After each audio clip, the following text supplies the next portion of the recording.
Oh, hello. Just going straight into it this time. Just a little bit old school. I'm going to wait while I set up the chat and stuff. No one turns up on time. I barely turn up on time. No one turns up. I'm not too worried about that. But the people watching back later, just hello. I appreciate you. But, yeah, do skip ahead to where stuff is happening. Alright. Cool. I mean, I think we're basically set up. I'm going to send my messages just to make sure. Yeah, we're good. Alright, we're on. Oh, so hello, welcome to the Retro Sofa. I don't have very much planned for today. I've got stuff I want to do like on Wednesday. I think got ideas for that, but it would take a little bit of setup, and time kind of got away from me this weekend with other stuff. So I've got is just like a whole pile of fairly interesting NES games. You know, that's my selection to play from today. Is like Devil World was upside down. Is like some of these. Hi, Eisenberg. So I'm just going to plug one of these in and get started, I guess. Because I bought. Oh, you and son love it. I bought a few NES games recently, and I haven't had a chance to play them, and I don't know if they're good. So I'm just going to put them in and try them. I thought what might be interesting. This is one that Americans don't tend to know about. I don't know if that's interesting. NES Aladdin. Paid €35 for that. Never tried it. So I guess we can start there.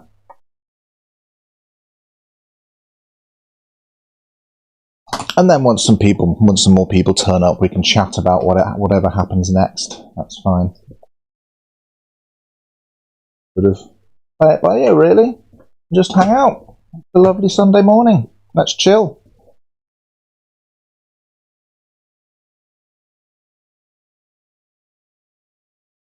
Which NES is it? The bottom one. Okay. Bear with.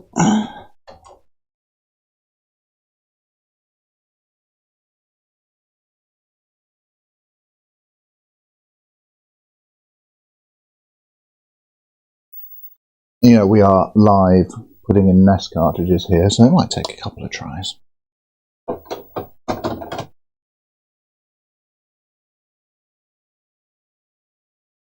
Yep. It's that real Sunday morning experience, you know?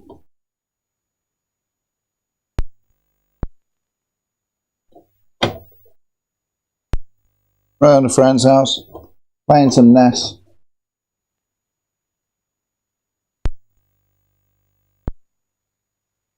And maybe it works and maybe it doesn't. So far this game is not.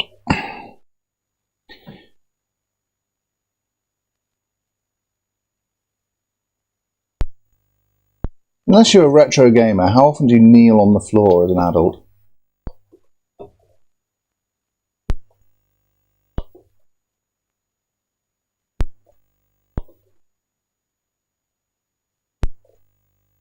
Professionals test their games first. See, that's what it's doing. Basically nothing.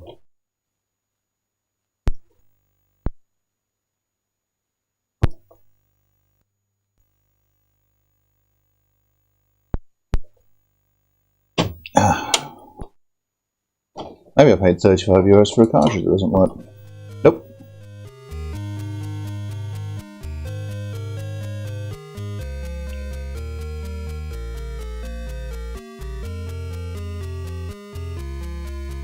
Beautiful.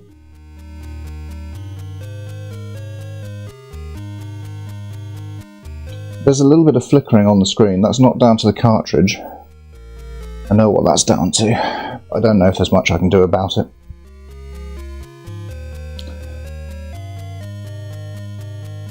Let's see.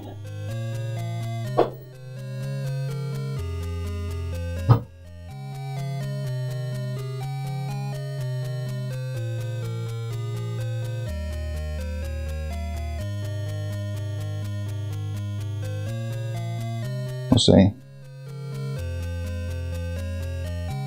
It's probably going to flicker a bit, but hopefully not too much.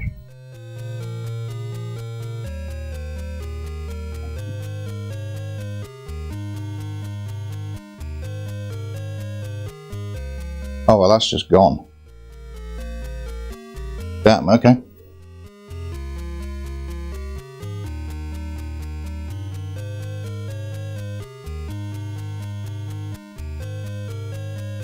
That's so weird, you can all hear it, but it's just like displaying nothing.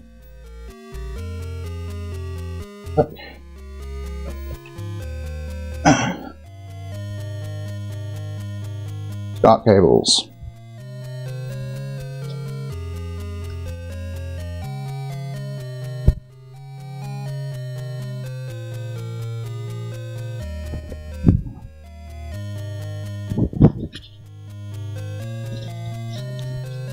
Gosh, I do have a most patient audience. Alright. This is Aladdin on the NES. We're going to try playing it and see if that flickering reduces, or maybe hopefully it's just not too irritating. The flickering on the NES, by the way, I've got this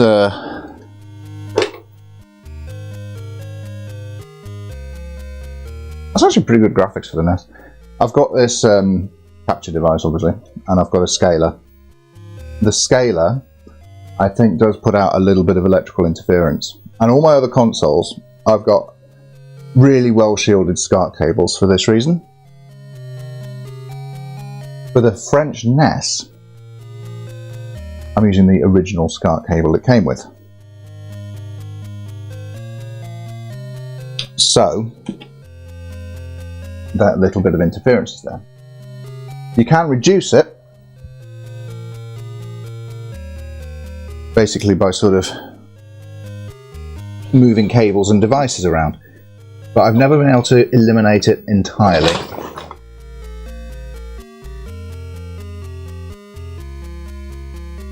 Actually, I'm going to test my theory. Wait there a minute.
What scaler? RSC something?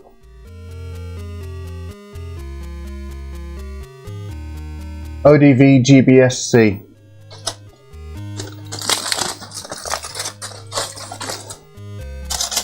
It's not like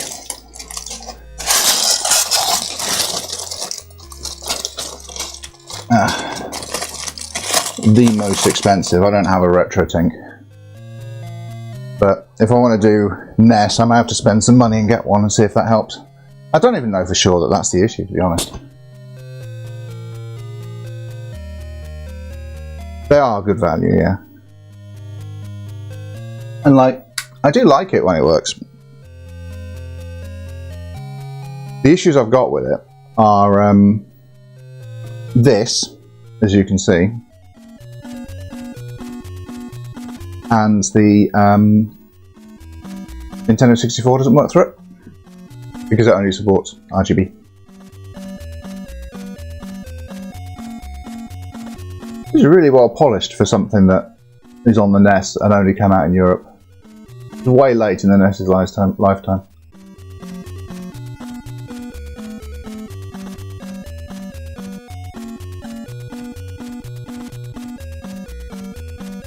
Alright. He must know who can enter the Cave of Wonders, but I think we know.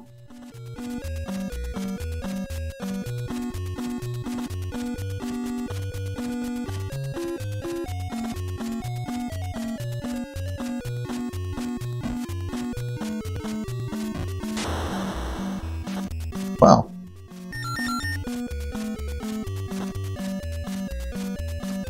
this is very much a NES game.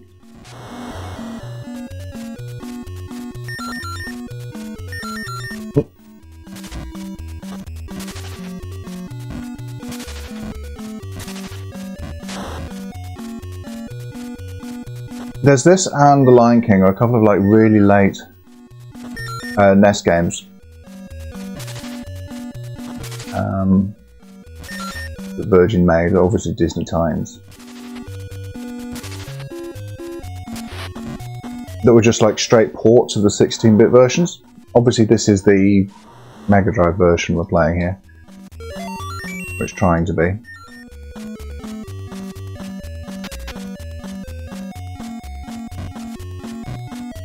Can't use the sword by the looks. He's running around holding a sword and throwing apples at people.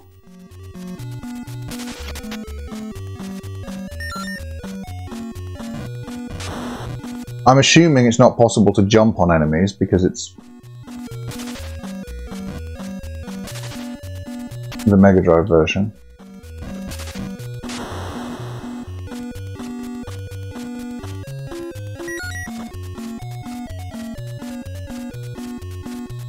Yeah. Yeah, the colour palette's pretty bad, but the animation is sick, I agree. You gotta wonder what they were thinking with this. There's not much information about this online because it was PAL only. And most of the sort of...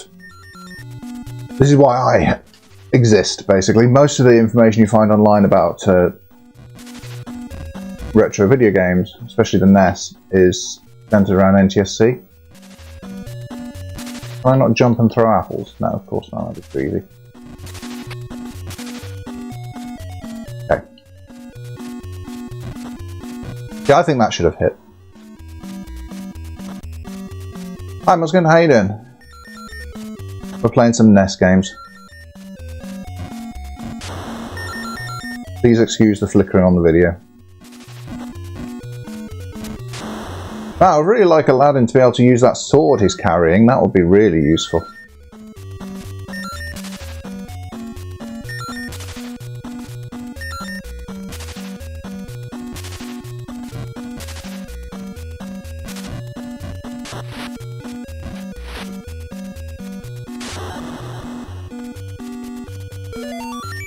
You get infinite lives in this first level, eh?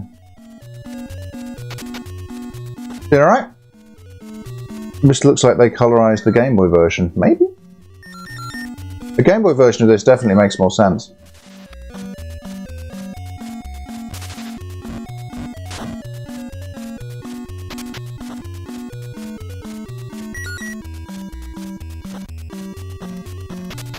Yeah, because color-wise there's not much going on, is there?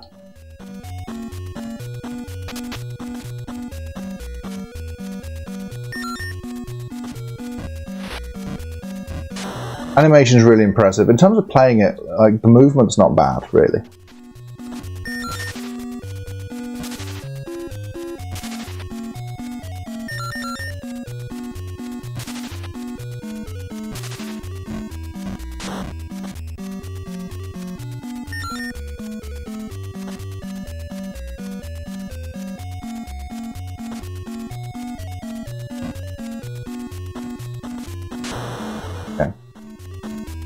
So you can't jump and throw apples at the same time, and you can't stand on that for long enough to throw an apple, so we just don't get to do that.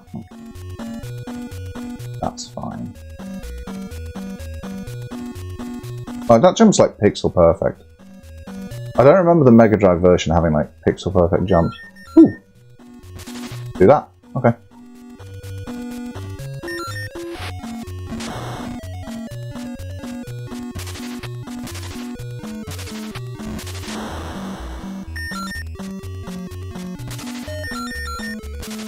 Guy's throwing knives at Aladdin and he's like, eat apples, bitch, and he's winning.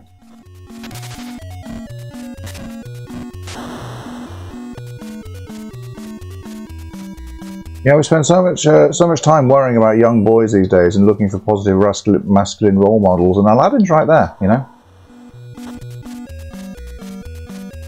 Stealing stuff and throwing apples.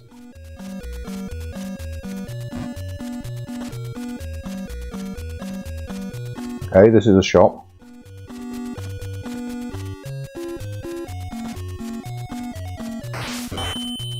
Okay. Okay, sure. Yeah, I will. Leave me alone.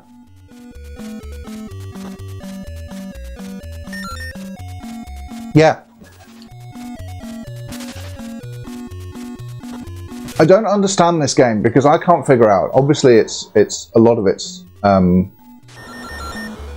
It does feel like they've colorized the Game Boy game or whatever, which would make this quite a lazy port, and that would make sense because it was released in like 1995 or something.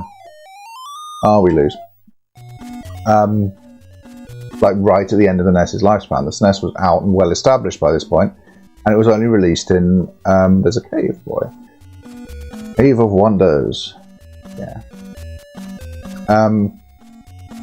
So it makes sense that they would kind of half-ass this. Oh, hey, wow, Super Tap joined. Cool, thanks. That's really kind of you, thank you.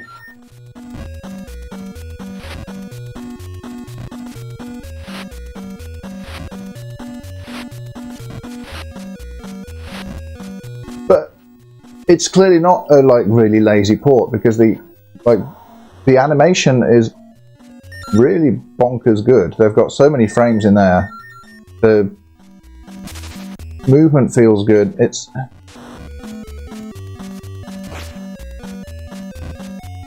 I wonder if this is a game where, and you'd have to know people at like Virgin Interactive back in the day to know if this is true. I wonder if it's the case where the higher ups wanted a quick and dirty port for Europe. I guess it was planned to release in America as well, never did. But the higher ups wanted a quick and dirty port, but there was like some programmer on the team who was like, nah, I'm going to flex.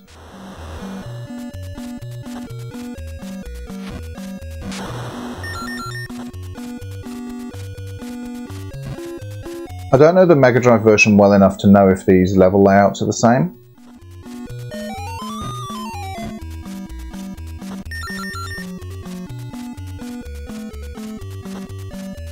I would guess not. I don't know.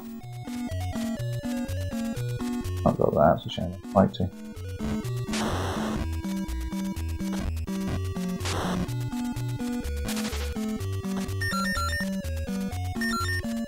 Remember kids, if you're ever in trouble, throw an apple at a snake, kills it instantly.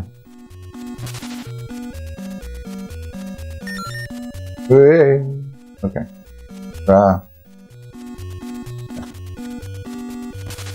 We don't want to fall off that. I've never seen it flicker this much. This is so bad. I'll pause it for a sec and I'll see if I can move some stuff around again. Like, having such bad luck with the flickering today.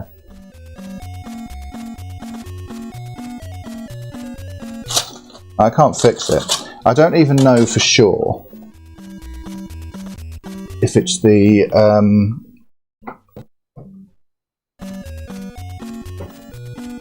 scaler that's causing it, because there's so much tech involved in doing a capture like this.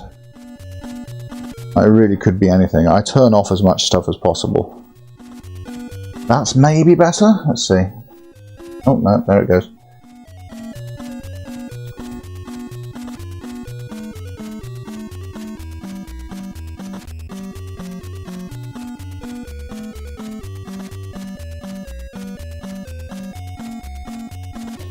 All my other consoles are off. The only stuff in here that's powered, I suppose. I mean, there's a lot of power bricks plugged in. I wonder if it could just be that. One of those. Don't know. What's in back there that could be? Yeah. So I'll show you behind the scenes since we're just hanging out.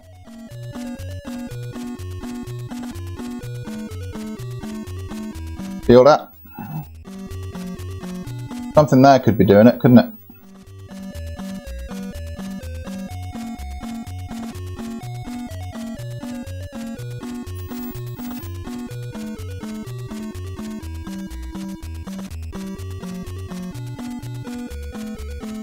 This is why, incidentally, part why, I've tried asking the NES very nicely.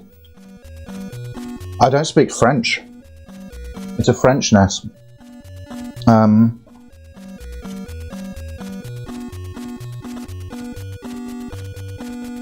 Let's see if we can do that.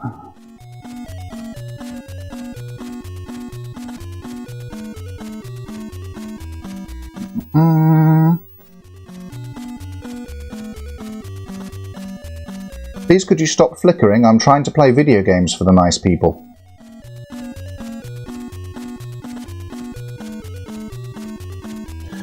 Pourriez-vous arrêter de clignoter s'il vous plaît? J'essaie de jouer à des jeux vidéo pour des gens sympas. Yeah, we tried it. We'll see if it works.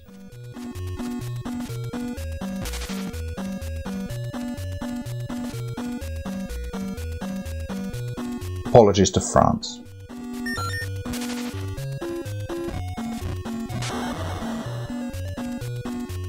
You know what? I'm going to say it's not as bad since we asked it.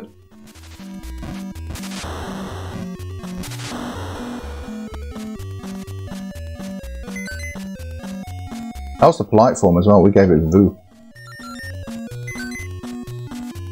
Because it's very old.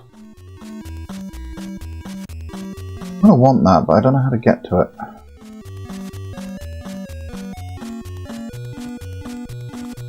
It's not very clear in this game what's... well, it's not too bad, I guess. It's not immediately obvious what's background and what's platform.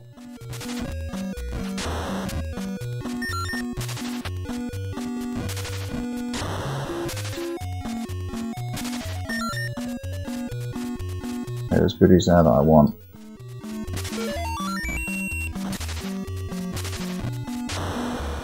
Okay.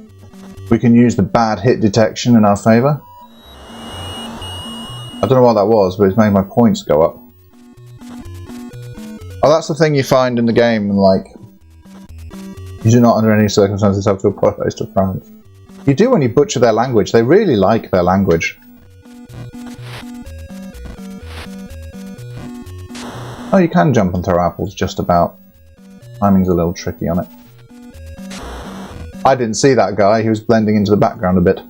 But we figured it out.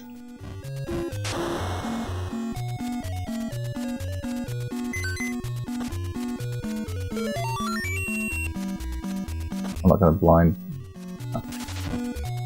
Okay, we just died. But we collected 2 extra lives along the way. Where do we start from? Okay, here's not too bad.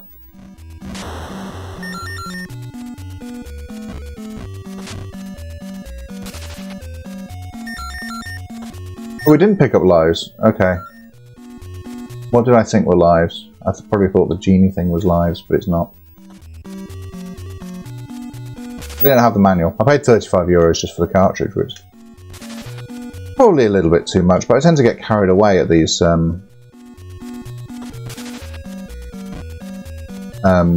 retro game markets, you know.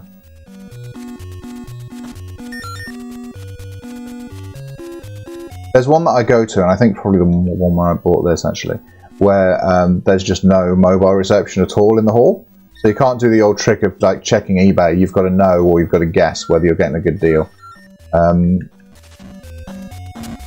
There's one game I spent a little bit of money on where I did go outside just to check the price before buying it to make sure it was at least okay. But That's fine. I actually don't mind paying a little. I don't know if you're like this. I don't mind playing a little bit more for games in person. Wow, NES sprite limits really adding some challenge to that game there. Whoa. I don't mind paying a little bit more for games that I find in person because it's the thrill of the hunt, you know. It's fun finding games and going to these places and actually getting to talk to people about them and do a little bit of haggling and blah blah blah. I figure if you're going to a place where there's a lot of vendors and a lot of games to choose from, like, and it's good fun, like looking around and stuff.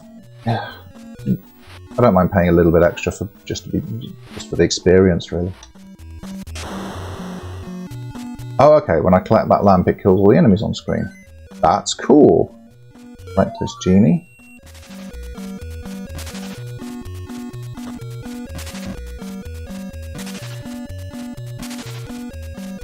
Okay, we're out of apples. I'm just going to have to damage boost this guy. Yay! Okay, we found the other thing. Maybe we needed those. Yeah, that's true. Because you get to inspect it and stuff as well.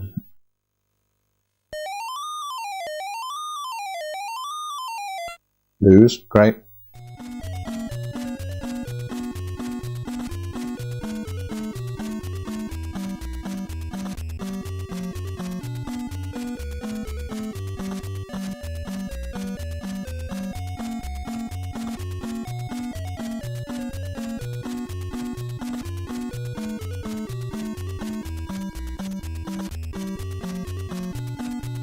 It's oh,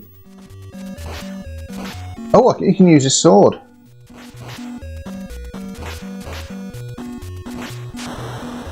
But this is like specifically a little like sword fighting bit.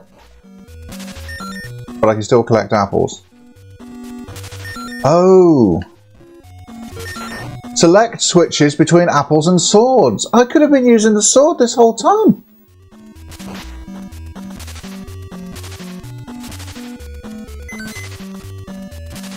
Yo, we got a sword, let's go! Bill's like, oh, that's what that thing's for.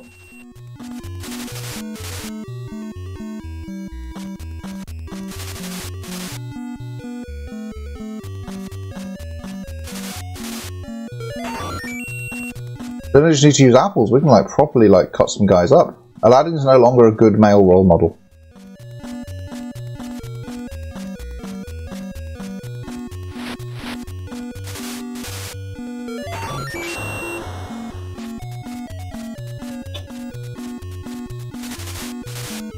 Oh, okay, that one goes up way higher. Okay, we want that.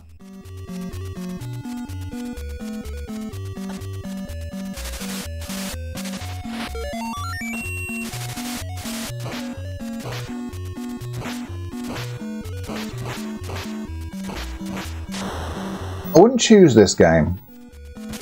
But, you know, I think if I'd got this, like, back in the day, I'd still play it. I think I wouldn't be super disappointed.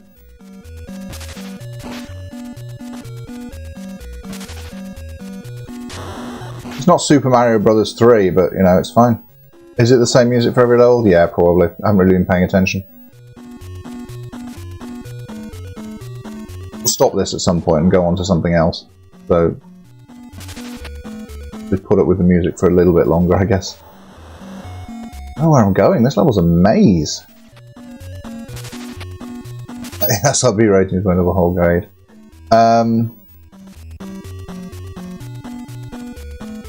No, you're right. ESRB is Europe. Peggy is America, right? Is it? I don't know. These are all NES games. They don't have ratings on them. Is it like down here somewhere?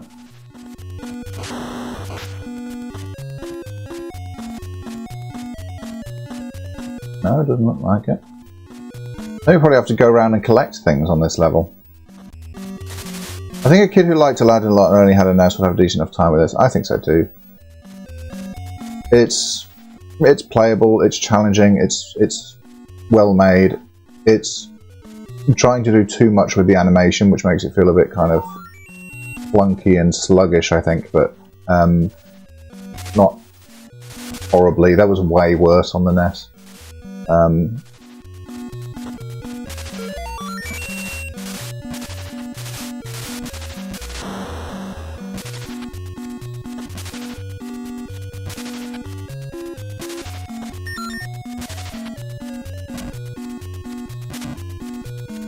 It's definitely a curiosity, though.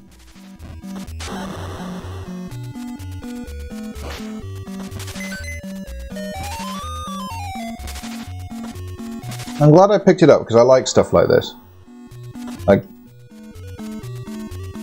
weird games that only turned up in Europe. I definitely knifed that bird. Oh, Peggy is Europe. Okay. I think I'm getting confused because the guy in the adverts who says Peggy 18 sounds kind of American.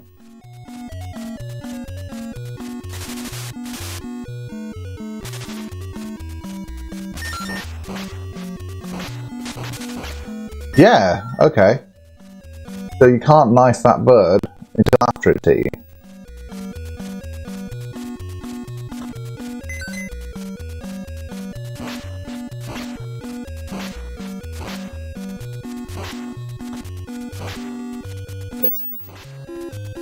Why am I stabbing? Like a little guy. There's a child.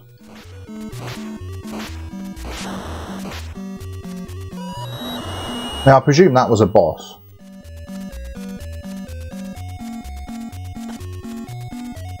Yeah, I bought Metroid Prime 4 and I've been playing a little bit of that, and I could be playing that now, but instead I'm playing Aladdin on the NES. And I bought it in Germany, and that big USK sticker.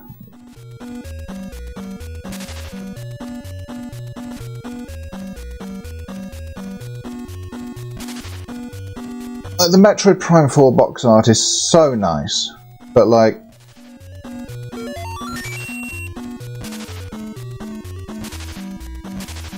Okay, you know what, since we're talking about it, I'm going to find it.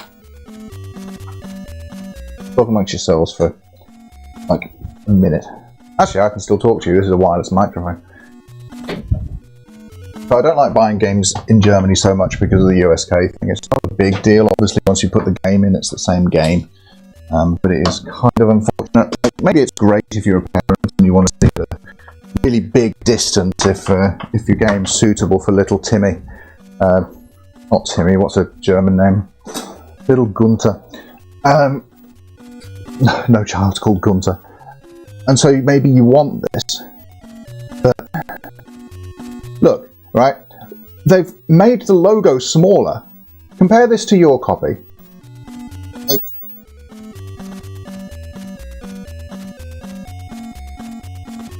the Metroid Prime 4 Beyond logo is smaller on this version. The Nintendo Switch 2 edition bit is even smaller. Like, damn you, Unterhaltung software controller. You know? That's a good idea. I haven't actually checked if this game does. It does have a reversible cover,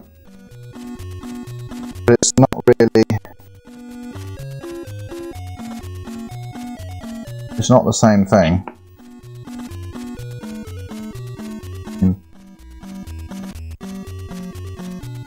Kind of meh, to be honest.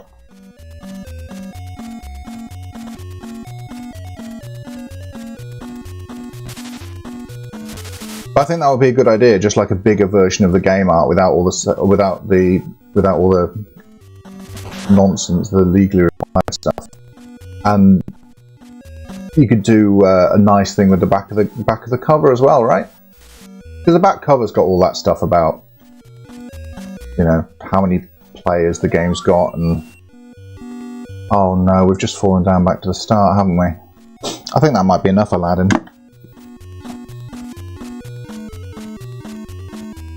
Yeah, because on the back you've got this whole big bar at the bottom. You know, barcode and stuff. You get rid of all that. You just like have the screenshots and stuff. Have a couple more screenshots. It'd be nice. I'd enjoy that. Stop playing the Aladdin theme tune, god damn.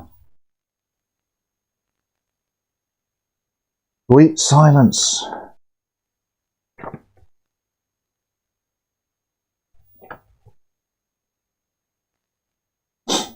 Okay, so that game's cool, but that song's stuck in your head now forever, so apologies. What we got next? I'm kind of curious. Check out Wizards and Warriors.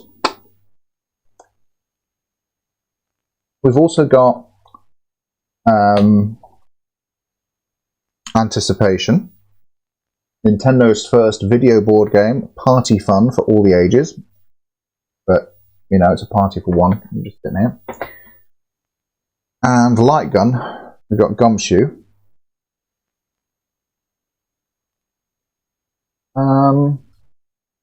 Yeah.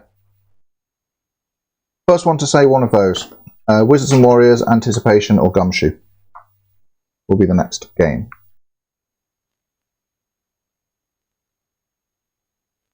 I'm not doing a poll. Too lazy for that. So first person to say something. Otherwise, we're just going to sit here. Hey, sitting here is cool. Wizards and Warriors. Thanks, Muskin. That's the one we're getting. It's not really a vote. It would be like Secret Fourth Option Prime 4. The reason I'm not streaming that, I wanted to stream that. The reason I'm not streaming that is because my capture device has only got 4K 60 pass-through, and I want to play it in 4K 120. And Metroid Prime 4 is one of those games where I'm not really willing to diminish my experience for the sake of you lot. Especially because, you know, this is a retro channel. Not really retro if it came out like yesterday. The reason this is interesting to me is because this is Rare's second NES game. Rare, obviously, yeah, there they are. Rare Queen, it's limited. Right, 1987 Rare. Wow, that's flickery as heck. Let's start the game and see if it's as flickery. Rare's second NES game is this. Their first was Slalom.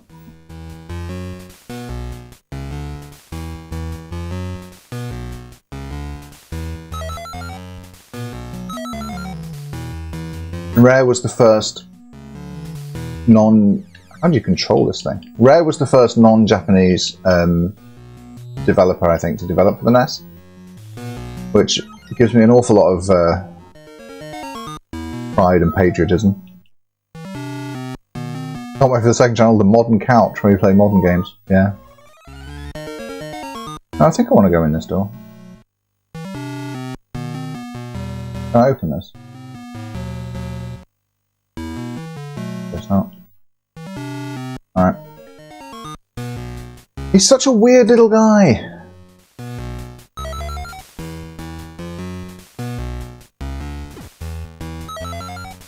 And the early NES games by Rare, like, really stood out, didn't they? Because they were coming from what was big in the UK at the time, which was like the ZX Spectrum, you know, and microcomputers, which were very graphically very different. I don't know what's going on. Why does it say evil at the bottom? Why am I evil? Why are there enemies everywhere? I don't like this game. So, Slalom has one of the finest rendering of a person's hindquarters on the console. It does.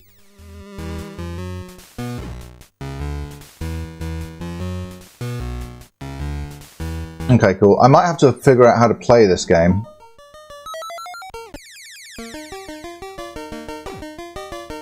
I really like the "You're Dying Horribly" music. I assume is what that is. Did not mean to go back through that door. Oh, evil is the boss's life bar. I see. Yeah, I've never played this. I picked this up because I'd heard good things.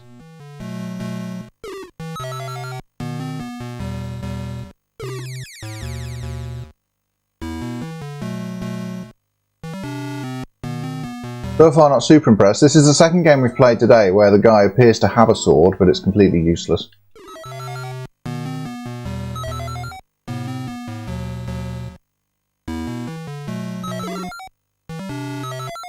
Okay, so I guess like contact with the sword kills things. So if I jump and the sword hits the enemy first, then they die, right? Like graphically, this looks completely different from what I expected it to look like when I bought it.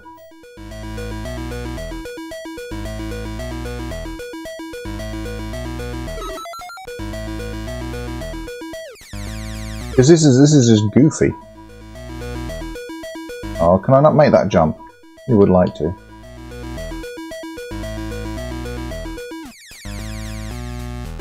Okay, we did it.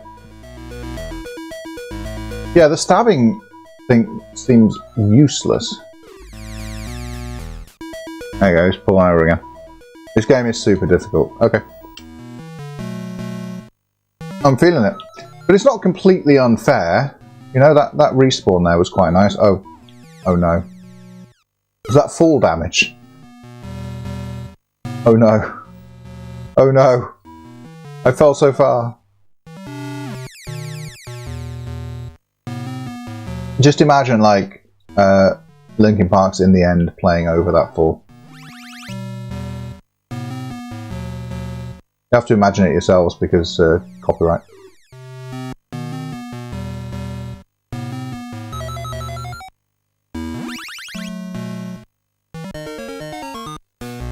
Ah. Oh, didn't mean to go back in there. Okay, looks like we've made some progress though, right?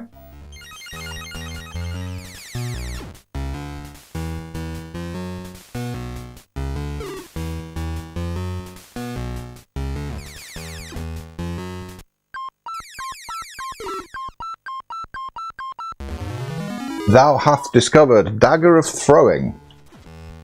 Oh, well, that helps.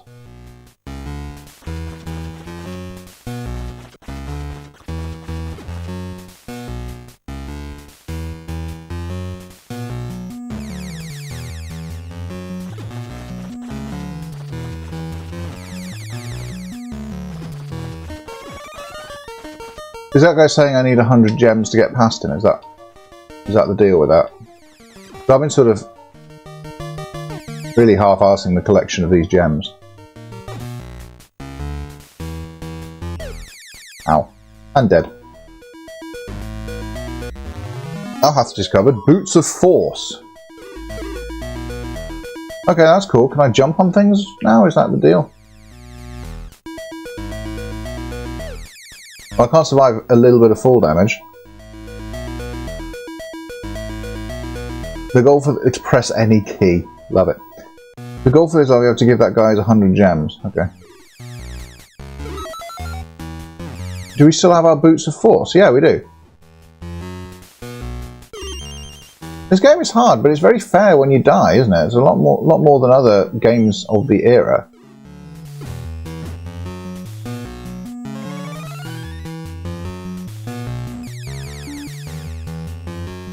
Open chest, we like that. What do we get? Thou hast discovered gems. Okay. We need those.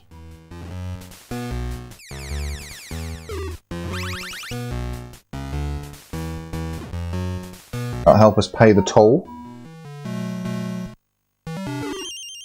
Yeah, okay.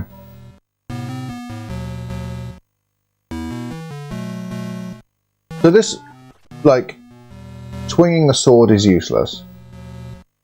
But I can stab things when I jump up, I can jump on things, and I can throw daggers. So I'm feeling pretty good now about my offensive capabilities.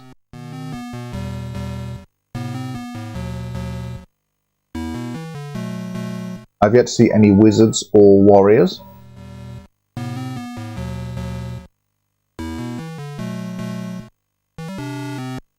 Hey, this guy's kind of a warrior, right? He's got the armor.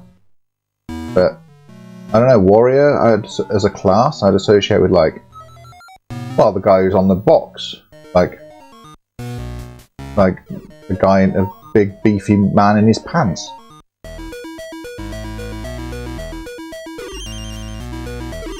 There's a door we can go through.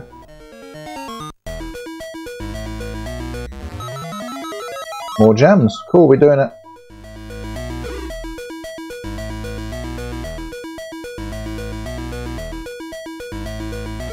And there's much more varied music in this game. So far, I like this more than Aladdin.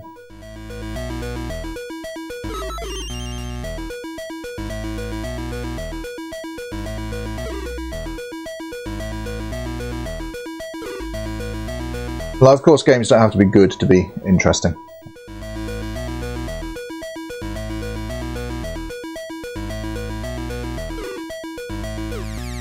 I don't know, should I stream Metroid Prime 4? Not today, but generally? Because I have ordered a cable that might allow me to do it. I don't know yet, I haven't tried it. It hasn't arrived yet. Yeah, this is the same place we were earlier, this is useless. Useless Minerva.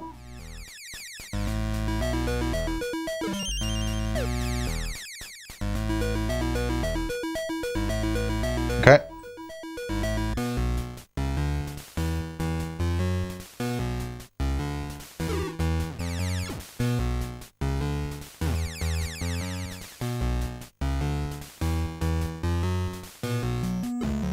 I feel like we've collected a lot of gems now. We're just farming from enemies at this point.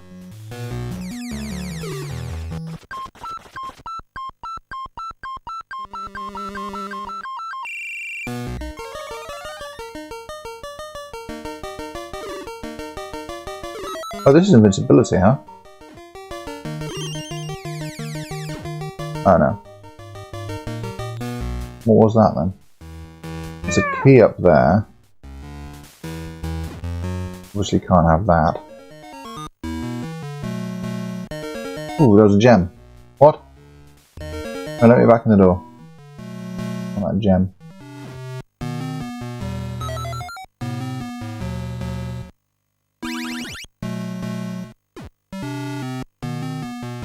Do we go up here? Can we go up? Yes. I don't understand what the music changing actually means then, because I thought it was like I was dying or something, but my health's fine right now. 101 gems, let's go!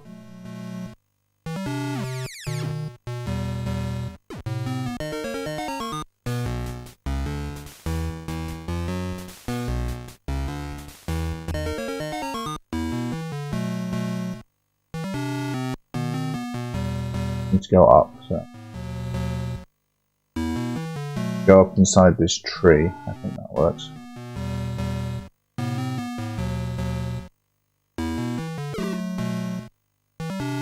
Platforming's fine, you know, it's smooth.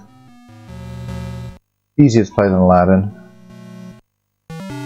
Every game is now just compared to Aladdin. It's like guy who's only played Aladdin on NES. I'm getting a lot of Aladdin on NES vibes. And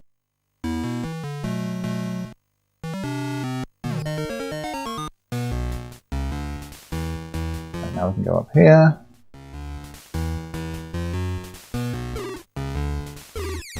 And he's gone.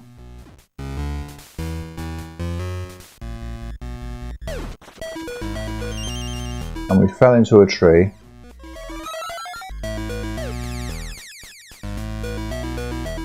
Getting wrecked by guys. Okay. Yeah, I don't like it. I don't like it in this tree.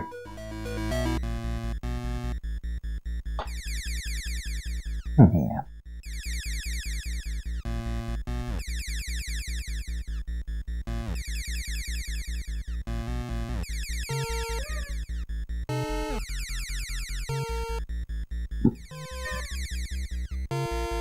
Another.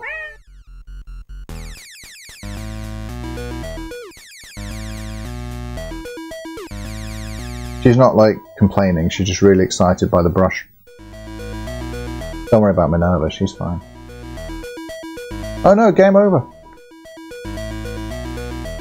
We got distracted by Minerva so hard that we died, chat.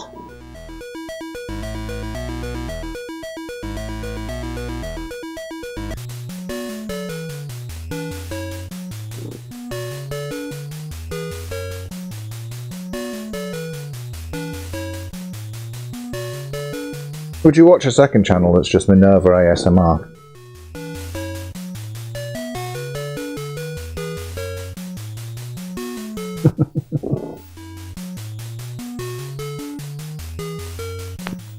Yeah, I can't keep brushing you. I'm on stream.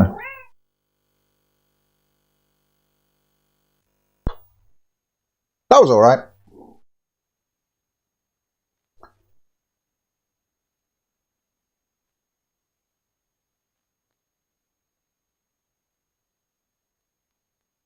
Give me a sec.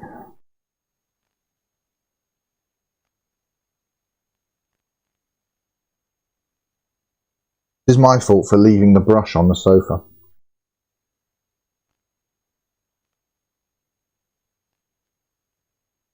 This is what happens once she finds it.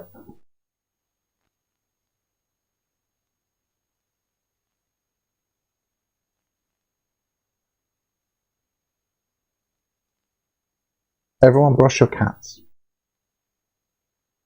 They need it. Important. This is a PSA.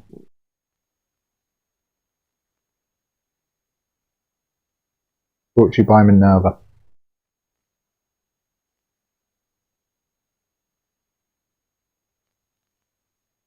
Yeah, okay, so Wizards and Warriors is fine. I'm just going to get the cartridge out. Yeah. But like, you saw those graphics, right? I don't feel like it's delivering this. You know? Like, I don't think that Nintendo really needed, back in the day, to do those black box games with pixel art on the cover. I know why they did. It's because they wanted, you know, so that you could see more realistically what you're getting. But that's why Jesus invented screenshots on the back of the box, right? You don't really need that, but you do need it to be somewhat representative of the experience you're getting. Because I see that and I'm thinking, like, maybe this is Barbarian? Remember Barbarian? Also, surprising that this worked first time, actually. I think my French NES that I bought second hand must have been region unlocked at some point, because this is Palais. It just worked. Alright. I want to see what anticipation is. Maybe me and Minerva can play some board games together.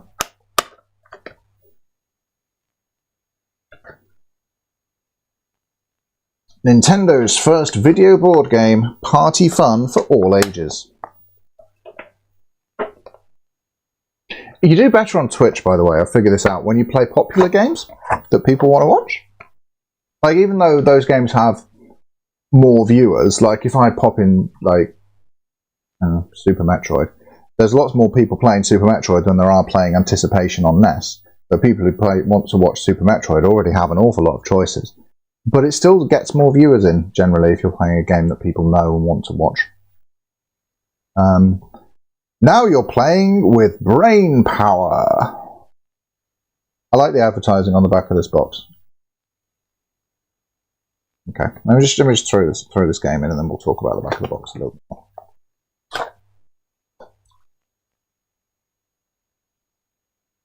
Oh, they look like they're having such fun, don't they? See, now this is good box art. This tells you what you're getting, I hope. Box art doesn't have to be accurate to game graphics, but it does have to set expectations. Is this rare again? Yeah. Well, maybe we should play Slalom. I didn't know Rare developed this. Well, that's fun. Bored with board games? Tired of pursuing trivia? Had your fill of ethical questions? What?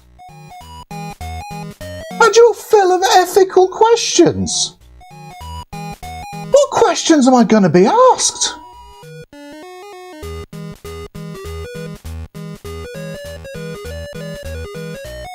Then you're ready for Anticipation. This zany, no one says zany, unpredictable, totally whacked out video board game This is really dated.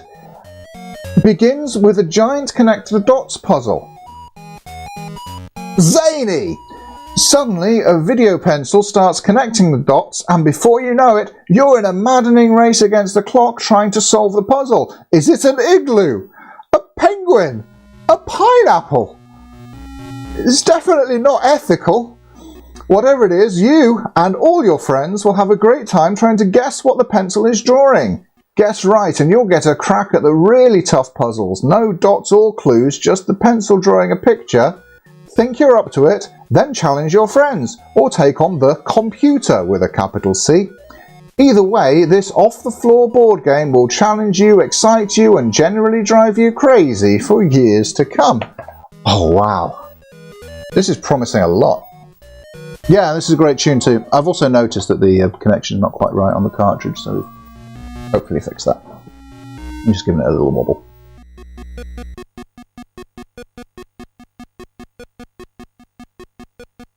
Okay, well.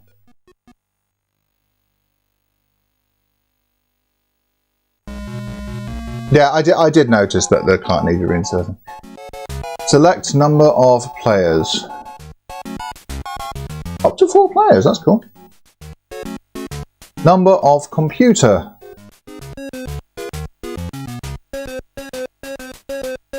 I don't know. 3. Select skill level.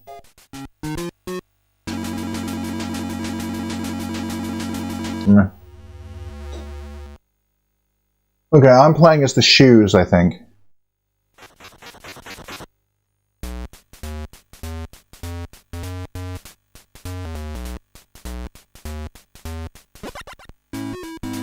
Oh, as soon as I press a button, it stops drawing. I've got no idea.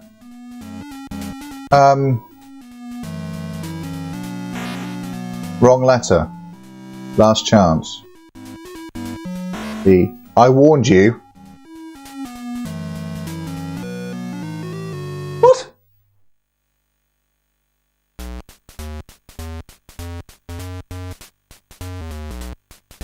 So I guess only the computer players are in it now.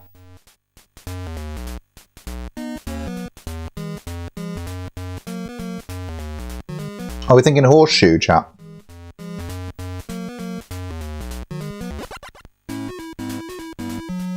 Let's watch the computer player type out horseshoe.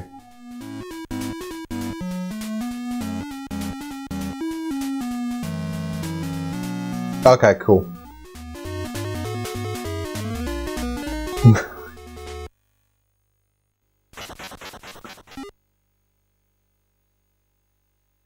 Ice cream moves one place. Yeah, I see. You get to green puzzle.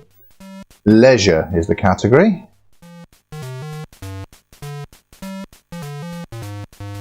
Shout out if you know it.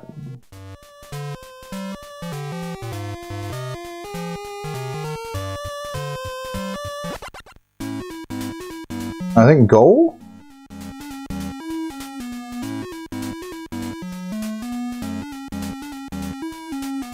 POS posts, right? That's what you call them.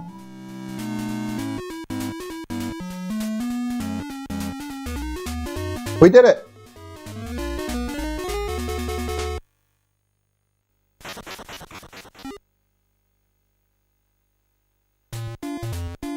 So far, this is a lot more ethical than I was promised.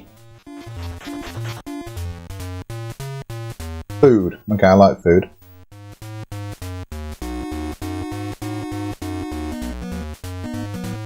This is really detailed.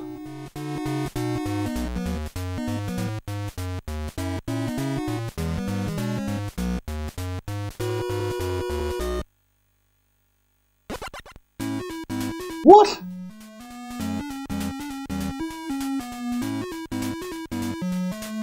Oh.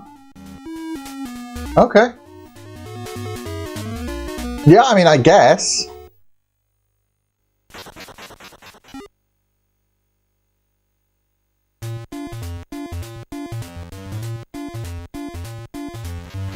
Okay, what do we get? Man-made. All man-made so far, isn't it?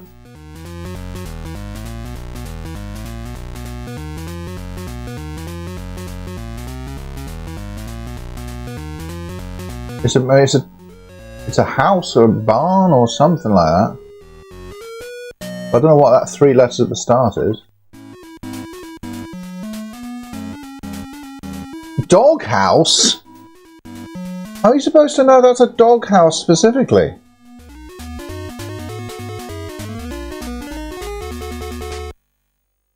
Yeah, you're right. I mean, the answers are all very American, despite this being very much European version. Okay. Miscellaneous.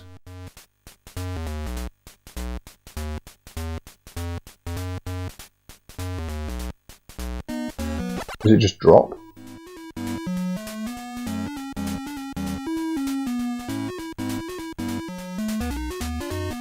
Hey, we did it!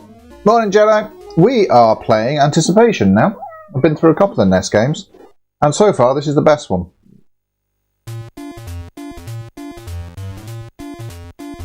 Yeah, it looks like the slime from Dragon Quest, isn't it? That's my first thought as well, but it didn't fit in the 4 letters. 4 letters, food.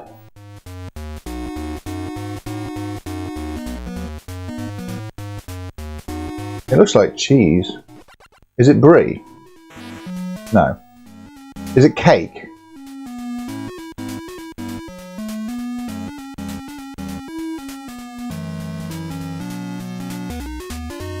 Alright. Cake, Minerva! You don't eat cake, do you? Because you're a cat. Cats don't eat cake.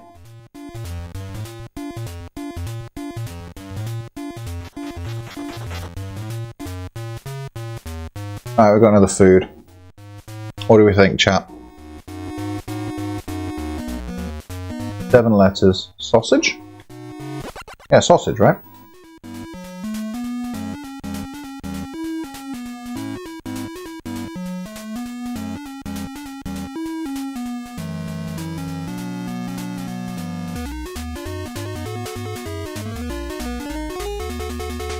Yeah.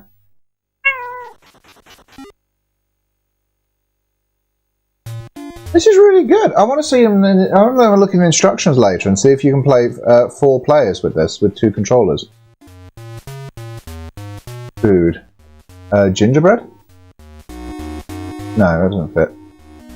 It looks like a person. Not anymore.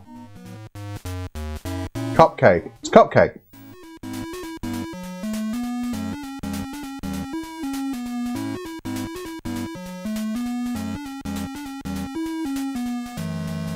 I might be too good at this.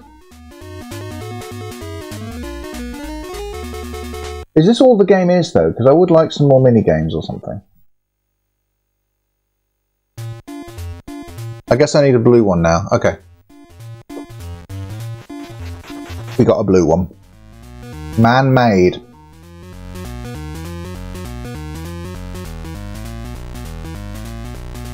Eight letters, man-made.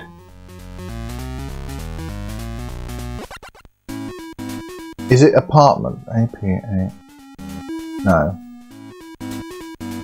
Oh, I don't know what it is, and I've pressed a button.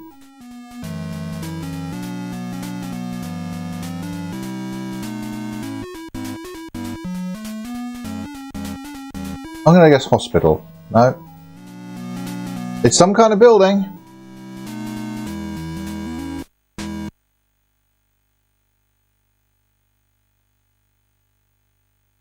I like pinball. I think I've flamingoed this one up, chat.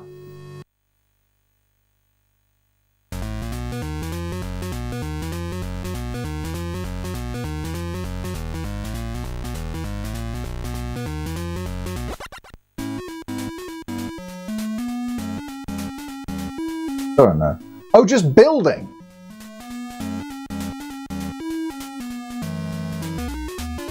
I was thinking, oh, it's some sort of building.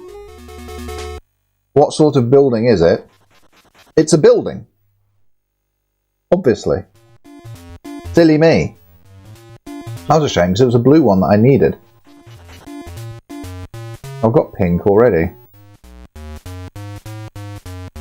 What's this then?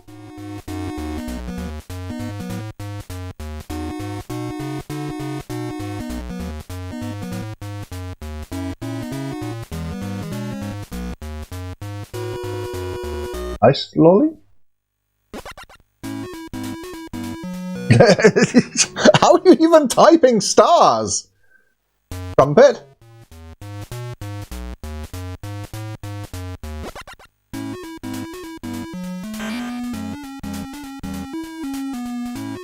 Is it like I warned you. Alright. Popsicle, of course it is. Damn, okay. I was trying to remember what's the American word for it. You're right, it's popsicle. This would have been amazing back in the day. Seriously, we'd have spent so much time on this if I'd had this when we were kids.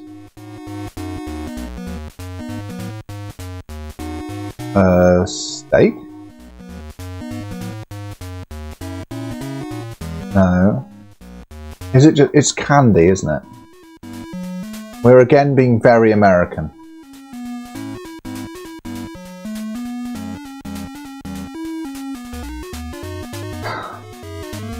America's claws are long, friends, because this is a European version of a game made by a British company, and all of the answers are American.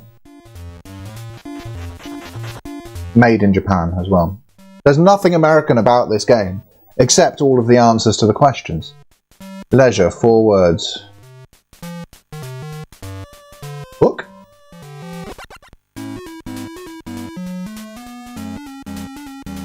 Yeah. The music's really good. I'm really enjoying the music on this game. I don't think the NES had very many party games, did it?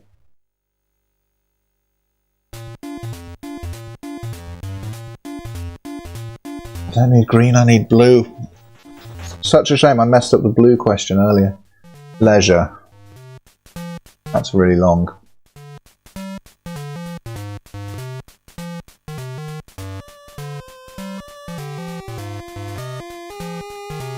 Shout out if you see it, I don't.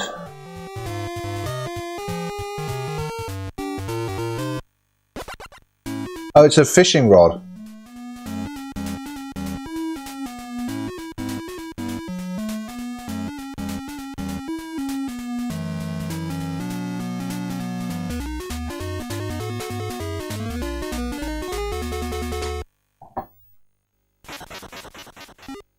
Got the manual, but it's in German.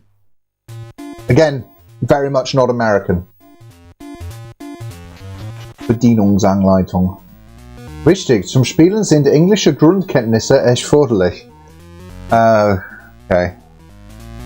What's this? Steam train? Doesn't fit.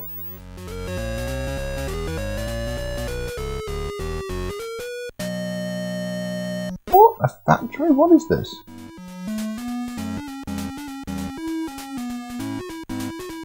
Control tower. Okay, fair enough.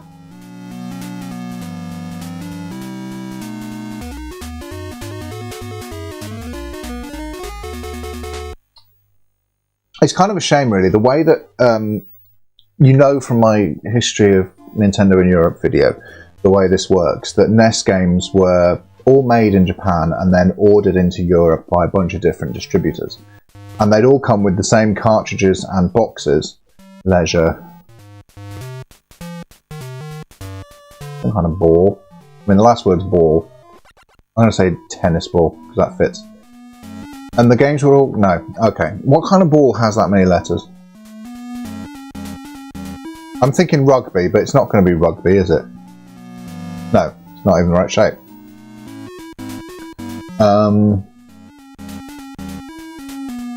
Basketball. You reckon basketball? B-A-S-K... No, it's not basketball. Too many letters. Yeah, I thought it was going to be tennis ball, but it's not. We'll see what it is. No, again, volleyball, too many letters. So what they would do, they would get the box and the cartridge were made in Japan.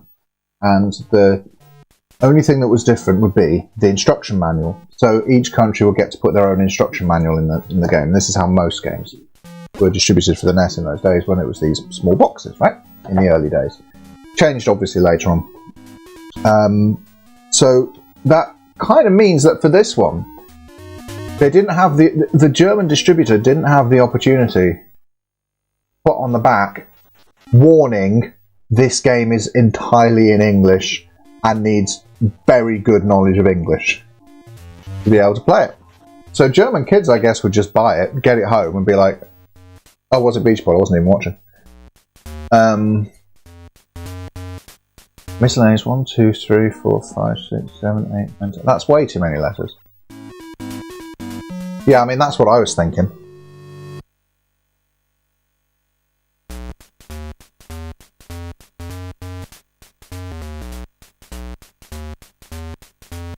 Toothpaste.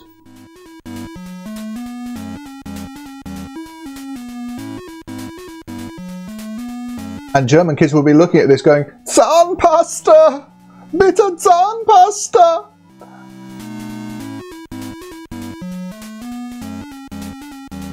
Just completely unable to do anything about it.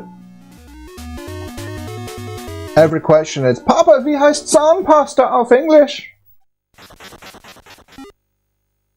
Was ist Zahnpasta?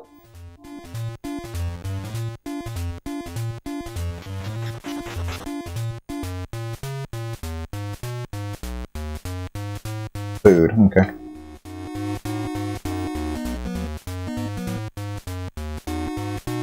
Okay, something. Oh, pineapple.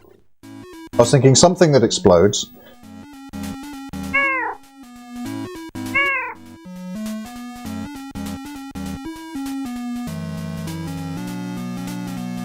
Ananas. So there was no way to put for them to put the warning you need German on there. They could only put it on the front of the manual, which obviously you don't see until you buy it, because wichtig zum Spielen sind englische Grundkenntnisse erforderlich. That means important. To play, English knowledge is required to play. Yeah. Wow, that's a lot of dots.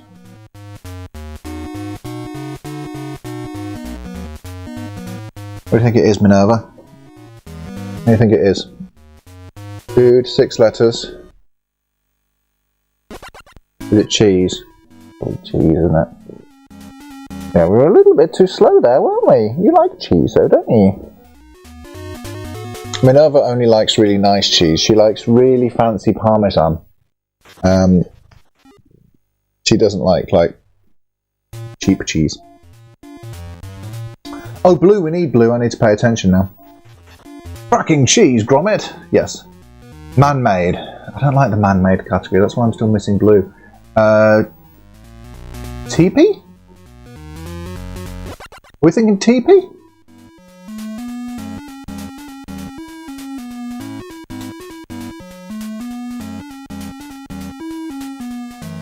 Hey, we did it.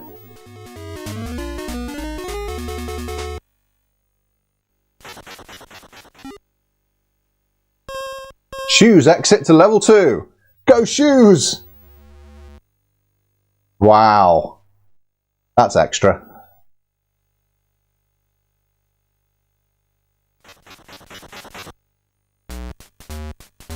Cool.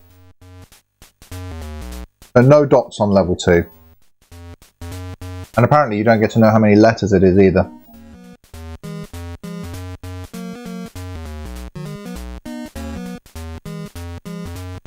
Do you see it yet? Oil canister.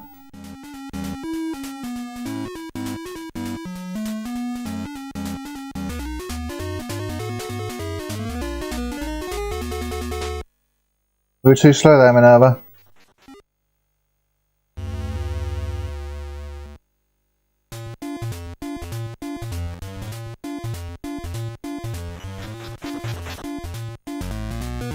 I'm definitely going to play this when my nephew comes over again.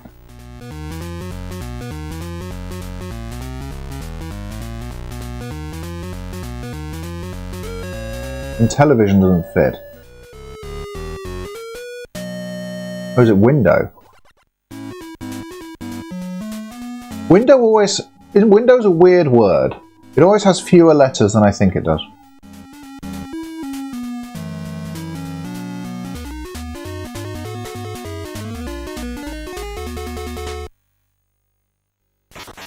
I mean, I was really gripped by this game.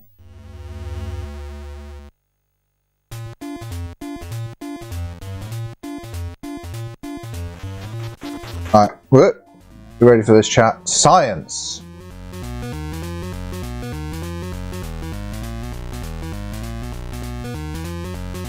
An arrow.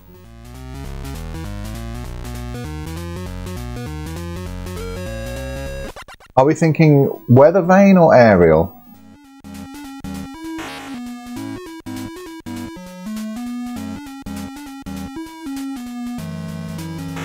Okay, if this is going to be TV aerial, I'm going to kick off.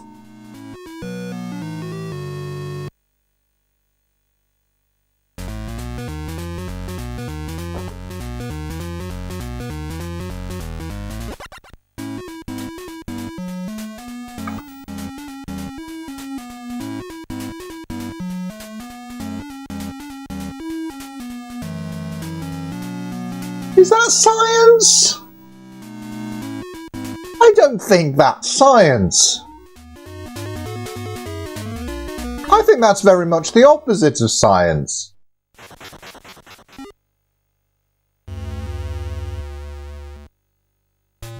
What? Well, this game sucks now.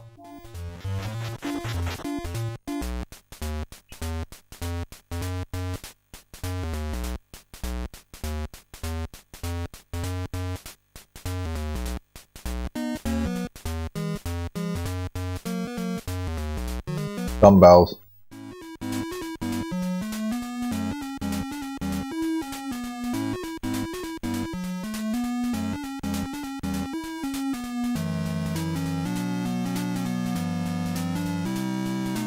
It's the American word for weight.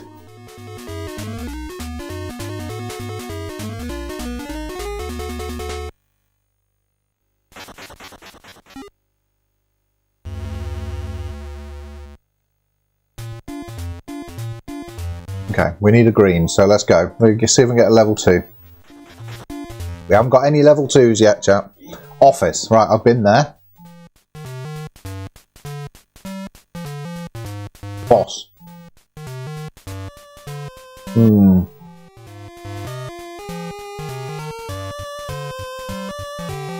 meeting table from above?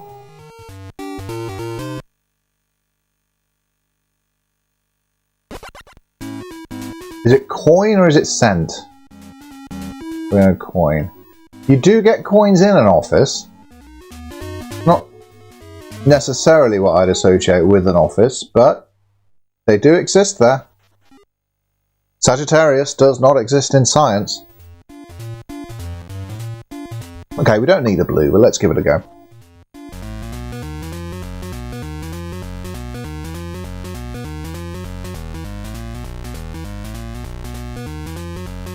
You thinking test tube?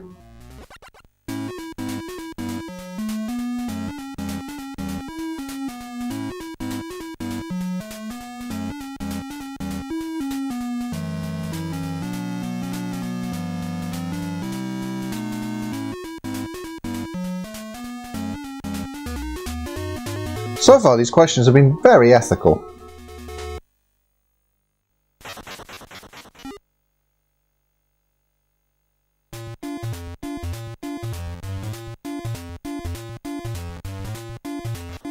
I suppose if you're good at this game as well, you buzz in when the die at the top is showing the number that you want. It does change, doesn't it? Because I want to move specifically one space. There's that element to it as well. I mean, this is a camera, but we're going to wait until it says 1.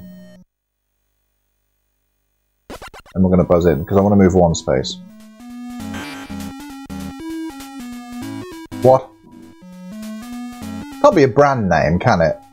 It can't be like Polaroid. Alright. Well, never mind, we got it wrong anyway. Okay, computer players, do your thing. Okay.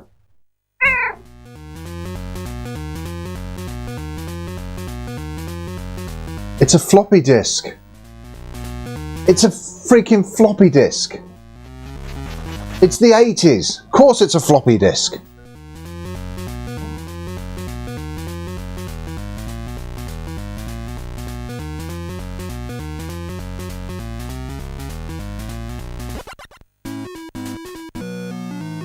Envelope.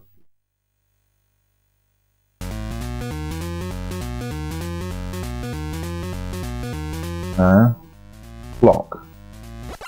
I say clock. A clock is science, so I'll give it that. Yeah, you're alright, Muskin. I was wrong. Then you start. Yeah.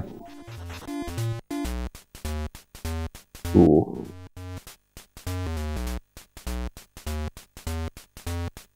Needy today.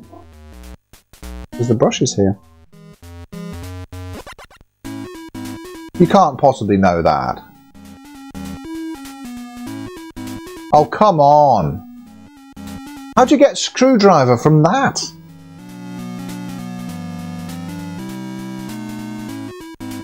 Ice Cream's played this game before.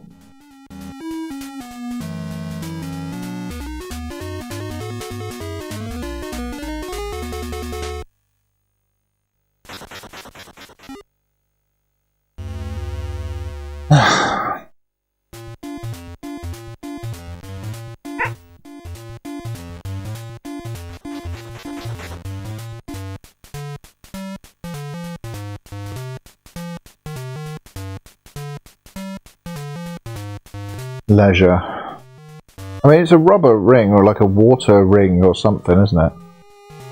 What are they called in America? Oh, it's not. Oh, it's an American football. Yes, alright, I'll brush you with this hand and play games with the other.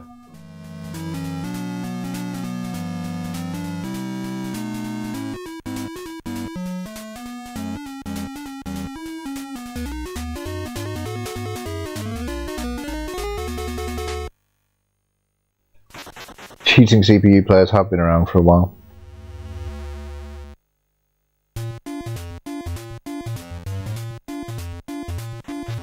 Okay, so we want to move 2 spaces. Ow. Minerva, you're so pointy. Minerva, get your balls out of my... These are Japanese jeans. Get off. I'm gonna kick off. Get off. Get off. Oh, no claws in the Japanese denim. No claws in the Japanese denim. Yeah. This is a naughty cat. Look at this naughty cat.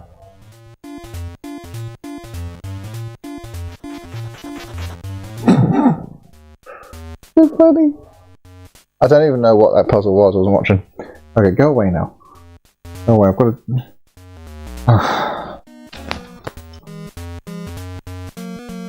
Miscellaneous, okay.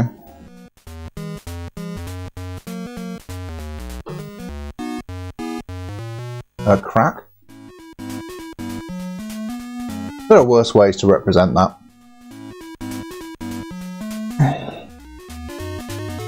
Less ethical ways.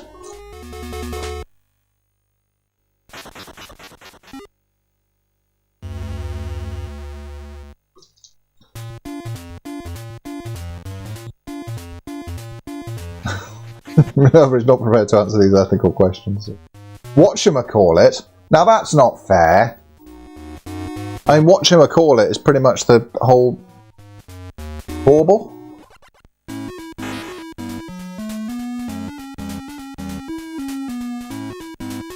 Okay, not B.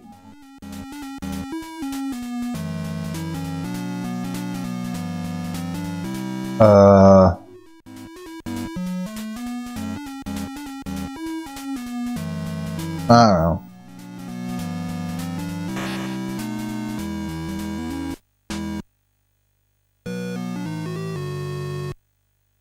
Jack-o'-lantern. Oh, could be. Let's see.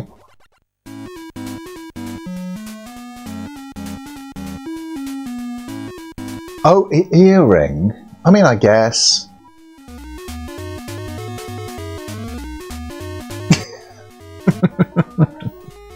Okay, we could have let that one play out. I was wondering how they're going to make that definitely an earring and not just a circle.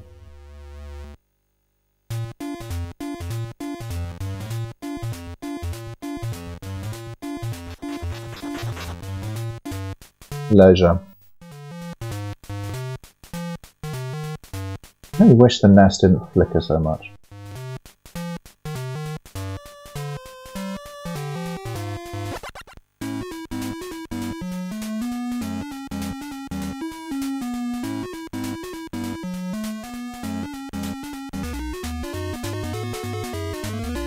I mean, is it? I wouldn't have got paddled from that. I guess that's slightly less ethical. That's a paddling.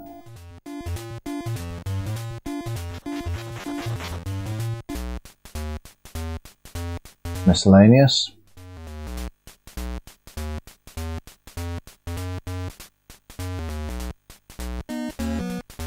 Actually, just cross.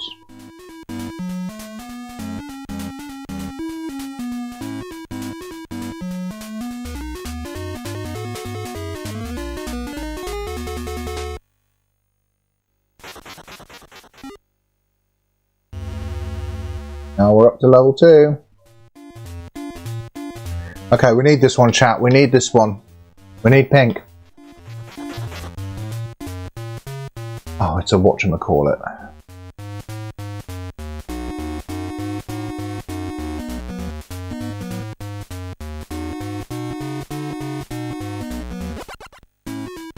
No, you don't.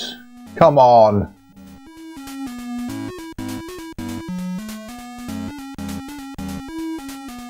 What? Man in the Moon?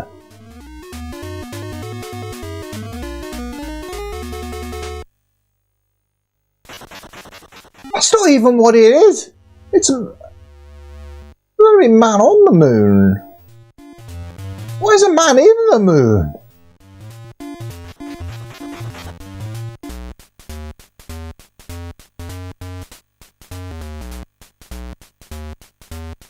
That's ridiculous. I want to write a letter to Rare Coin It. Complain about that one. I'm never going to get this.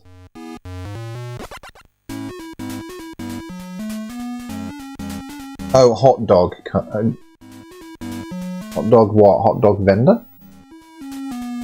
Hot dog stand. Yeah, too American for me.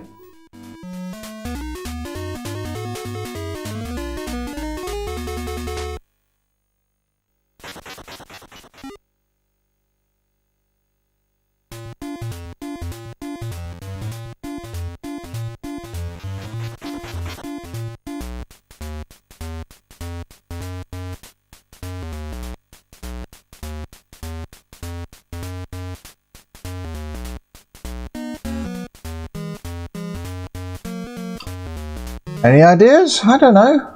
Head crab?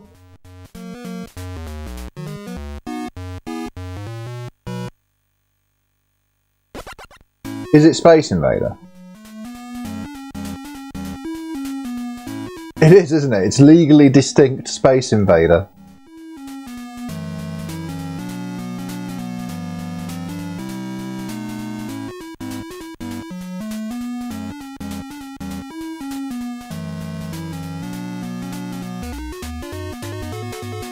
Yeah. It's really interesting to me that that's in there. Okay, we don't really need a yellow. But...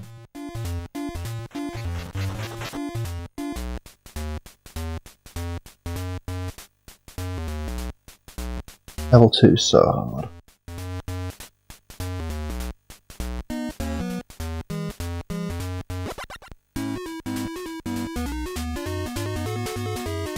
Okay, I mean, fair enough.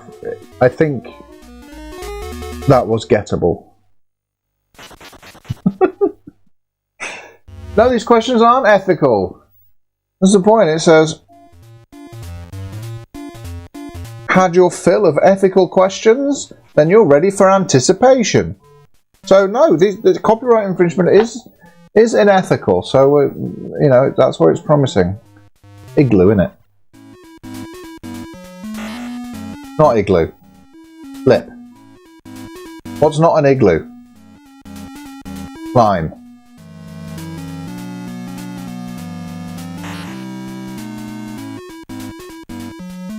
Boo! Metroid. Oh, spades, yeah, you're right. I'm an idiot. I think it would. I think it might be fun to try and find a way to play this with chat.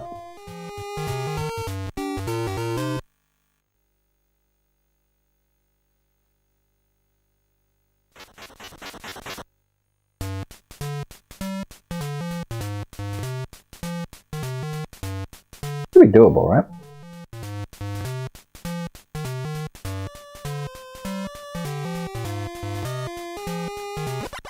Off him. Grave. Oh, okay. What is it then?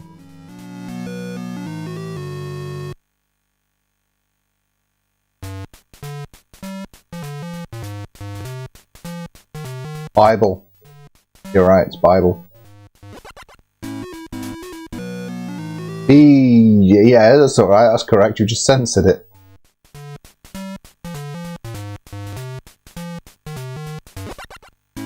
Is that leisure? I don't feel like that is leisure. Mind you, neither's grave.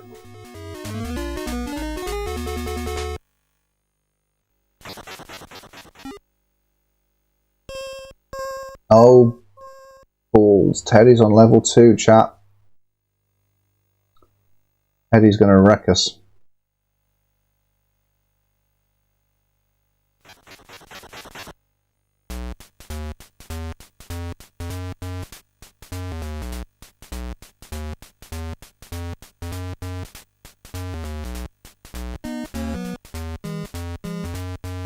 It's Anchor again.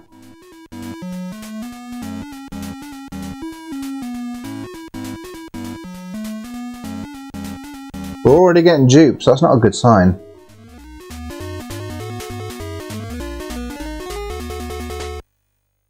Teddy upgrades to Super Ted.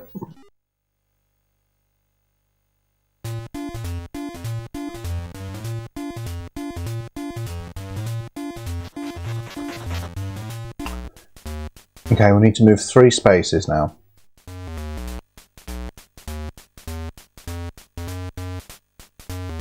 I think it's a wrench.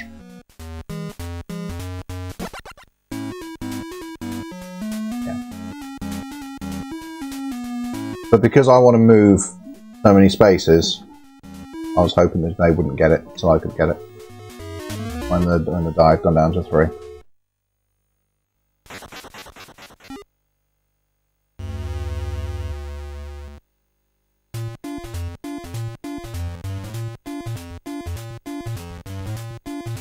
Because I don't need a green.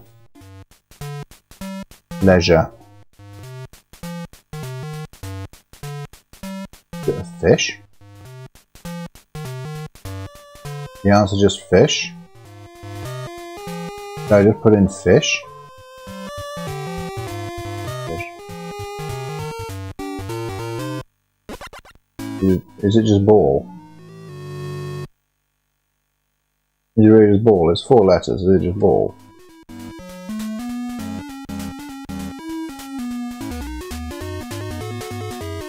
I like the last player putting in a B and an L. And like, it's 4 letters, it's got a B and an L in it, it's some kind of circle.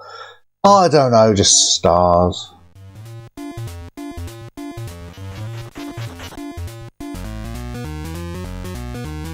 Science. I hope it's not another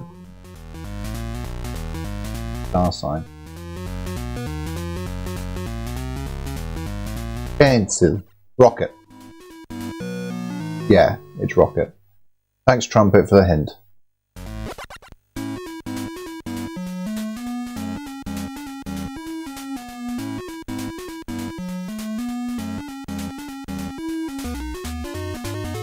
Cool.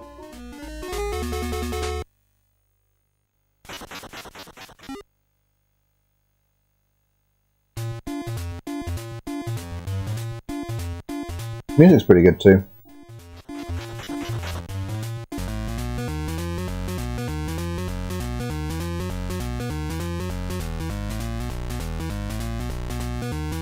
Documentary sales and reading.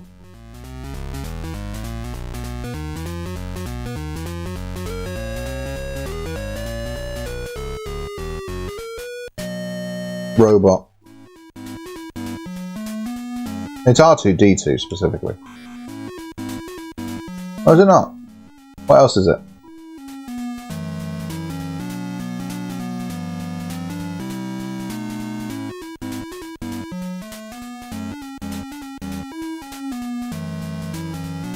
Yeah, I got a bit too excited there, I think.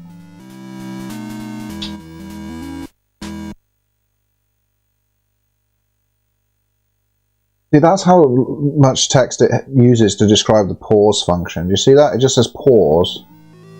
And then it's all just describing how a game pauses. And it's all normal. Wenn Sie während des Spiels eine Pause einlegen möchten, drücken Sie die Start-Taste. Ein Pausenton ertönt und das Spiel wird unterbrochen. So if you want to pause during the game, press the start button. A pause sound will be heard and the game will be interrupted. Press the start button again if you want to continue the game. When you want to continue the game will continue from where it was interrupted. Note, the pause function doesn't work in puzzle mode.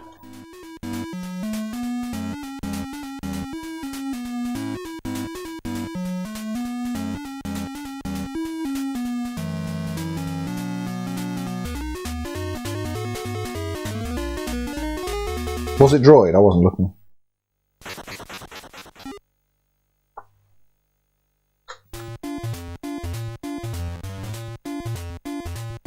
Alright.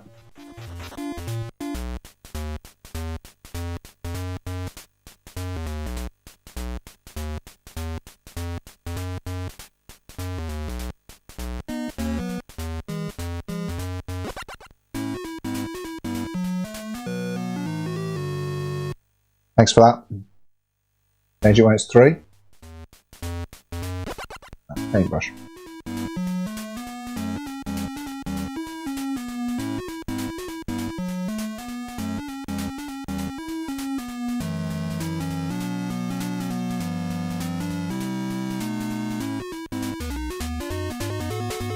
Oh, we don't get an answer for round 2. Oh, okay.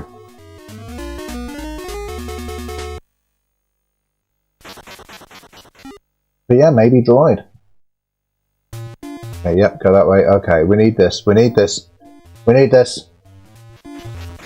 We need this. Whatchamacallit. These are always fiddly ones. You have to wait ages for, and then the computer cheats and gets them really early. Yeah, we've got a smiley face.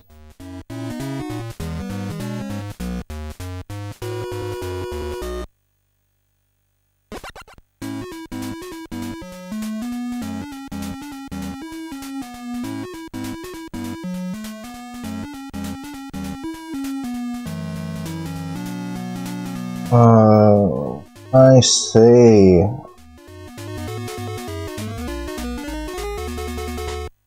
I don't think level 2 whatchamacallits are gettable. Because I could have figured that out if I'd seen the whole picture. But I was never going to get to see the whole picture.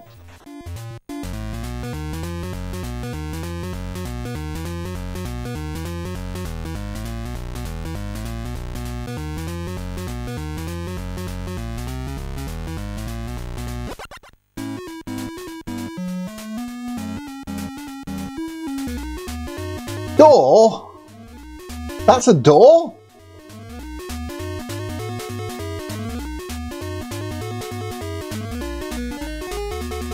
It was dignity.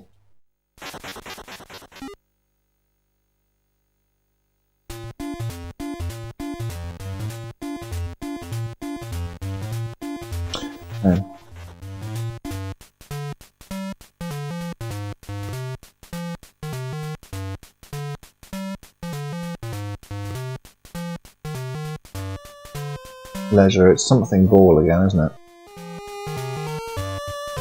Is it basketball? Is it volleyball? I don't know balls. It's bowling ball.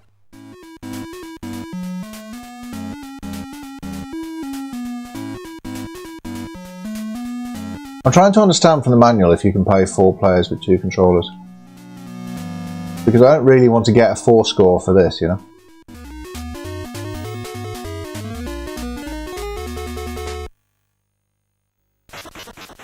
Yeah, looks like it.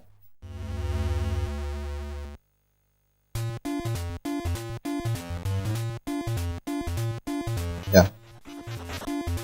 See that? Controller function by mehreren Spielern. So when you use 4 players, it shows you at the bottom 4 players with 2 controllers.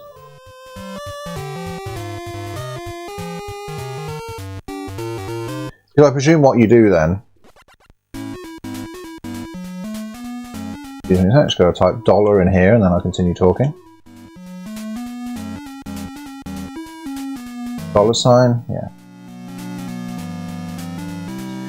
I presume you hold it like one player holds the D-pad and the other player holds the A buttons, and then one player can buzz in on whichever on the D-pad and one player buzzes in on the buttons, and then you hand the controller to whichever player buzzed in. Okay, we need this. There's going to be a whatchamacallit and we need it.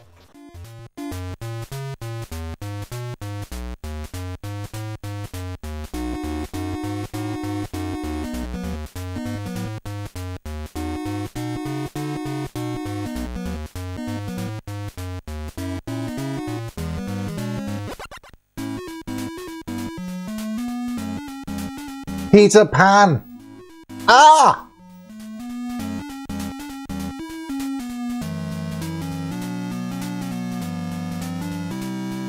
Has anyone got a address for Rare Coin It? I can write to them. I'm annoyed. I'm annoyed and I need to tell them about it. Teddy got that as well. Teddy's an idiot. Okay. It's a pink. We need this. Yeah, it's Dan category. Like, the cheating computer player always gets it before it's possible to see what it is. I mean, okay, it's box. It's something in a box. Is it Jack in a box? Just go for it.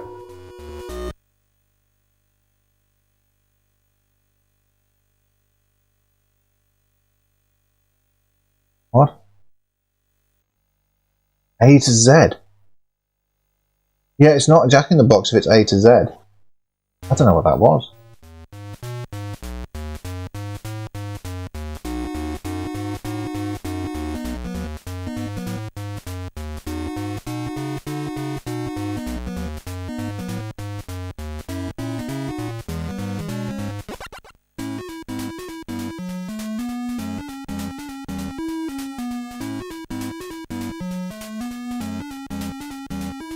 How do you get hopscotch from that?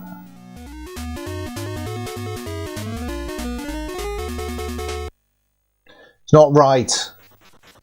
Yeah, alphabet box, but what's that? We're going to get wrecked by Teddy now because Teddy's got the whatchamacallit. By cheating, yes.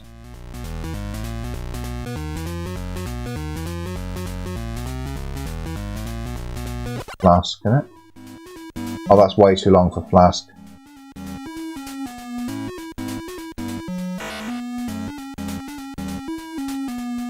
Is there an American word here that I don't know? Bell something. No, it's the other one. That's a round one. Alright.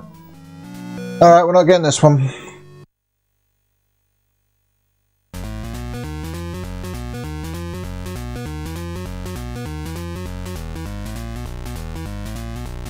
It's a flask.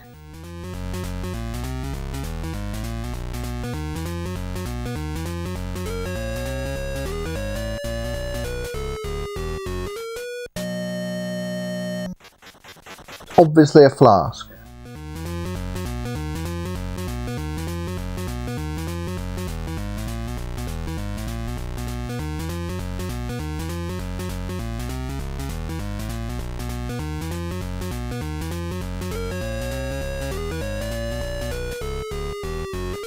Are we thinking spaceship? Or UFO? UFO.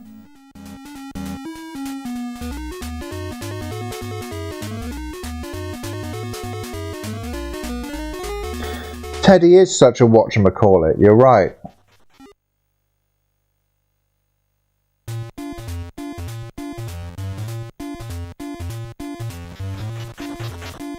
I don't even need a green puzzle. We're wasting our lives.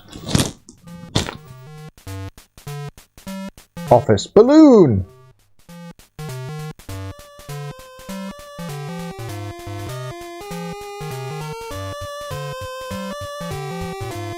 They're just idea. Okay, it's exclamation mark then. You call them exclamation points in America, don't you?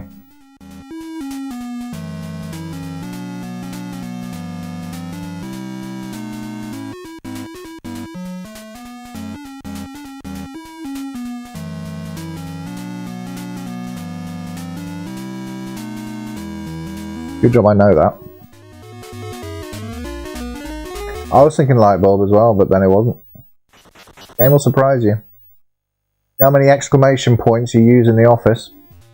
Okay, come on. Give us the whatchamacallit.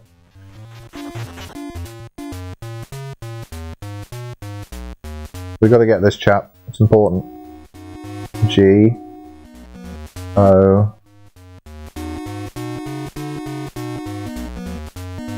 Goose.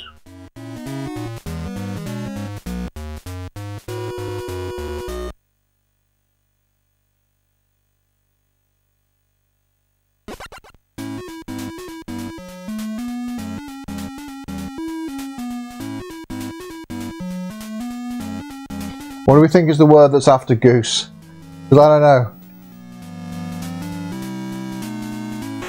Goose line, goose track.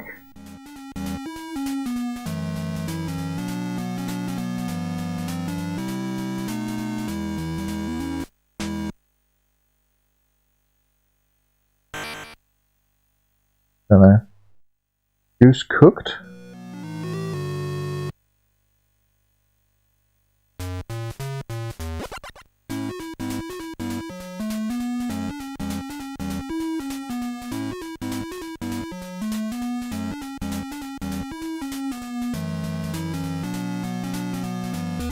Oh,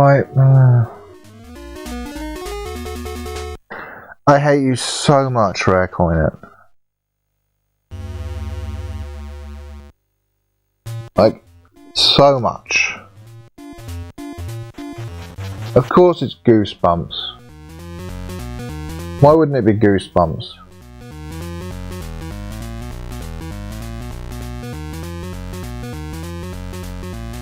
How's your will to live doing? Mine's... yeah. Bridge is a word that always has more letters in it than I think it has.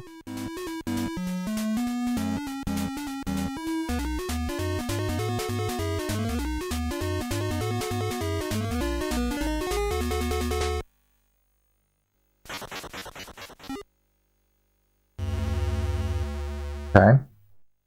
I like this game though. We've spent more time on this game than any other, and I'm having a good time with it.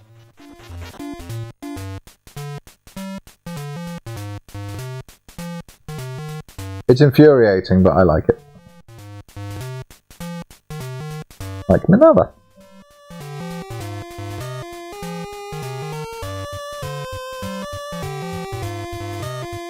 Casket.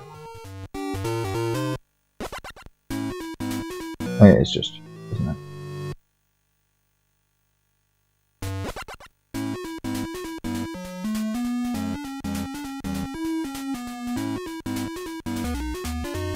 I don't know how many offices have chests in them. I can't think of my office. I don't think there's a chest in my office. Okay, whatchamacallit. Come on, come on!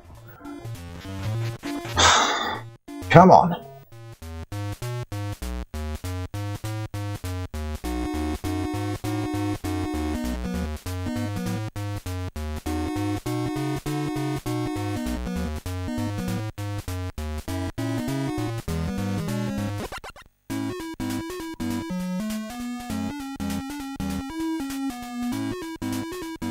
Paddling pool or paddle in the pool. No, paddle in the sea.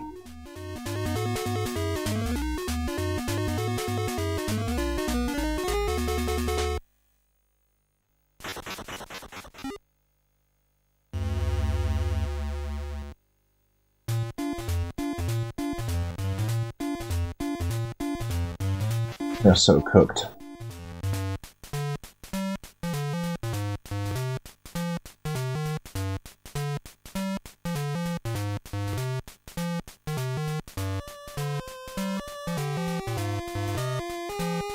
Yeah, by cheating is how it gets that.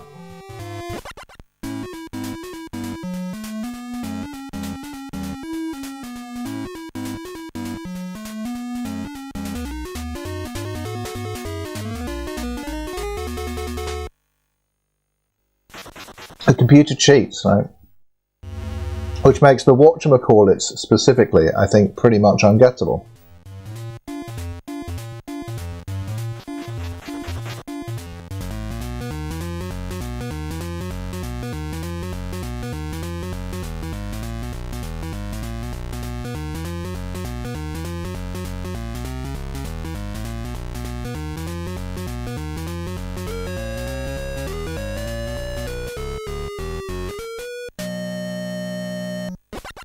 iPod?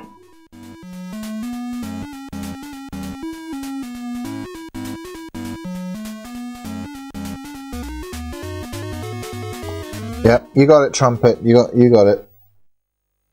You got it, Trumpet.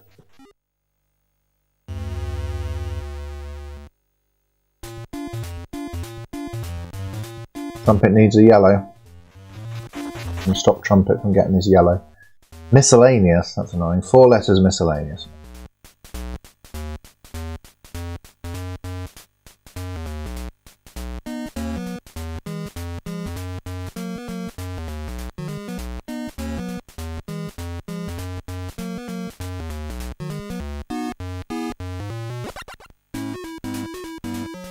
Oh, flag. Okay, well, just Trumpet gets to go up to the next level, I guess. I was thinking, pole? The pole? Flag. Trumpet ascends to the heavens.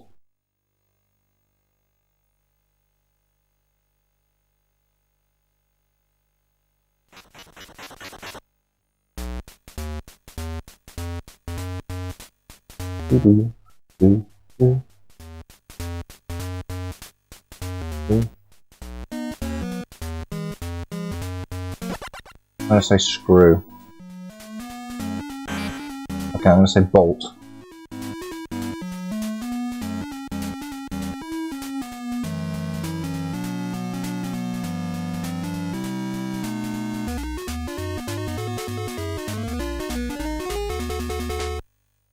This game could be fun with real players.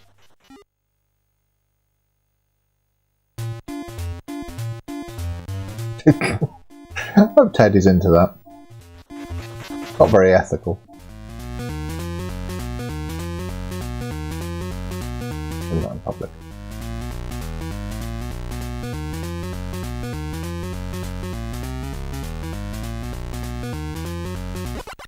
Is it just rubber? No, because it's just a brick. Just a brick. Brick. I warned you.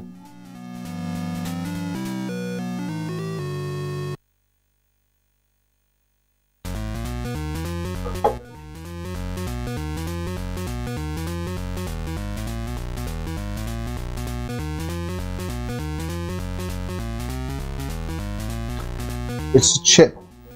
Remember this? Let's say on there, can we see it? Bean Engraver Import Marketing Gesellschaft.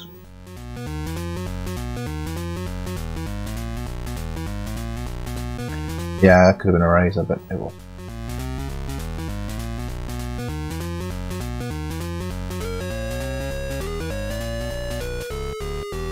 What's that? I don't know what that is. Need to know what that is. No one tell me what that is. Thank you.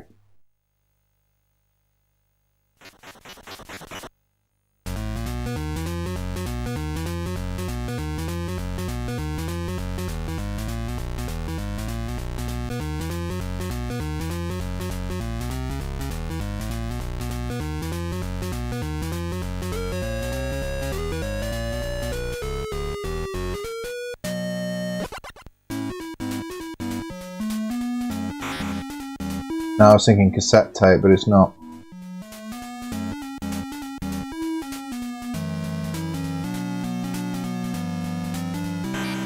No. It probably is a symbol used in chemistry class. It's been a long time since I've been in one.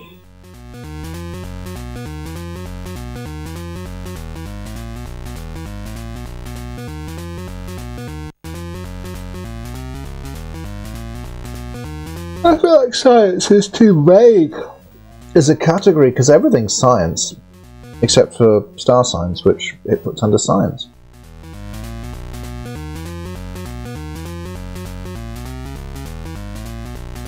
Is it just hard? No. Oh. Okay. I was going to put fallopian tubes, but it's too long.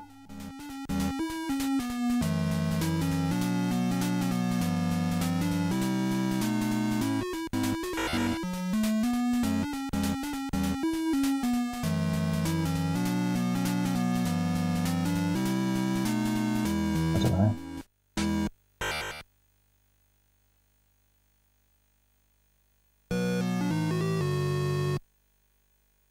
The problem this game has is that you can't. Did you watch? I'm assuming you did. Did you watch the Scott Lawaz video about TV show adaptations?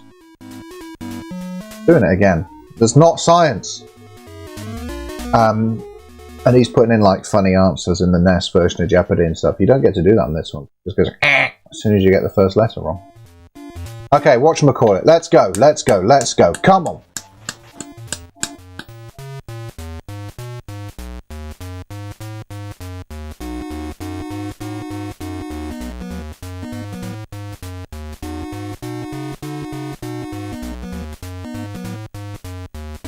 Corridor?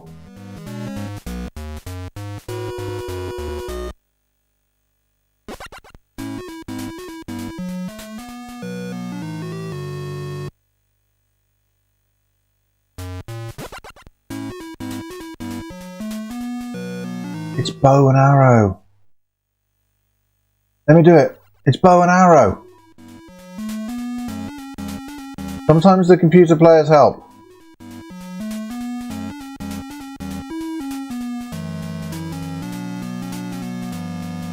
There's a bow tie.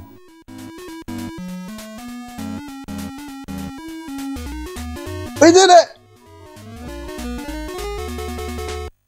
We did it! Yes! Is there another level?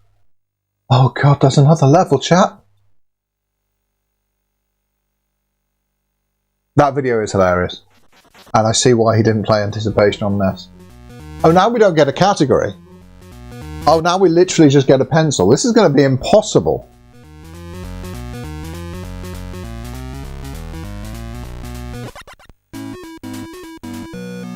Okay, teapot, thank you.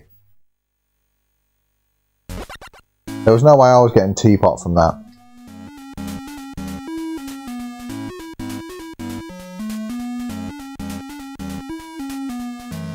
That's it, we've just got to hope that keeps happening and then we'll win.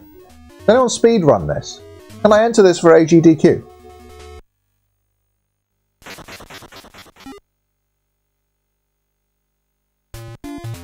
I suppose actually the way to speedrun this is just to learn what all of the possible drawings are from like the first line.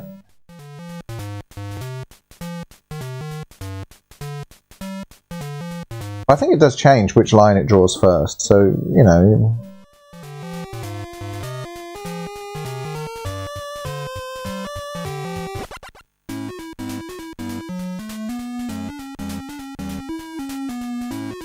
Oh! Yeah, I wasn't getting that. I didn't know what that was until the computer player got to the R, so that wasn't going to happen.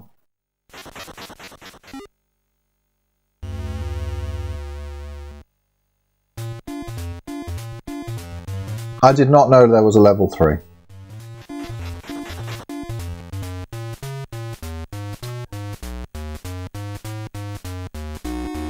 Okay, I mean, we'll try, we're not going to get it. B. L. Q. E.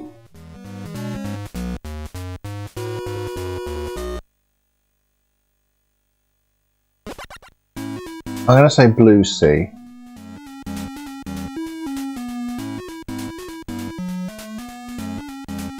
Because he's done that.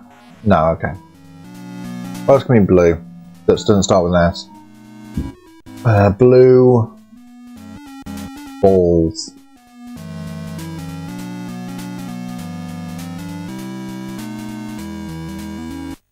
Balls. I warned you.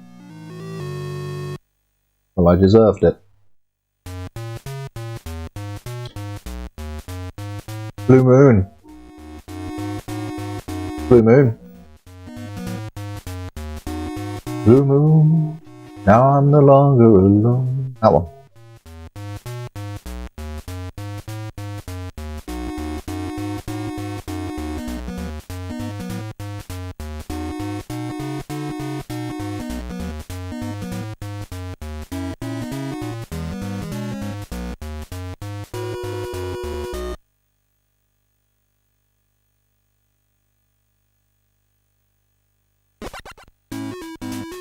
What?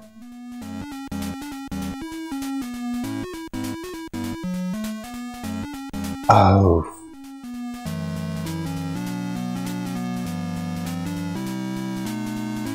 Yeah, that's kind of, yeah, Christopher, that was the kind of road my brain was going down as well, but... Nuts, look behind you.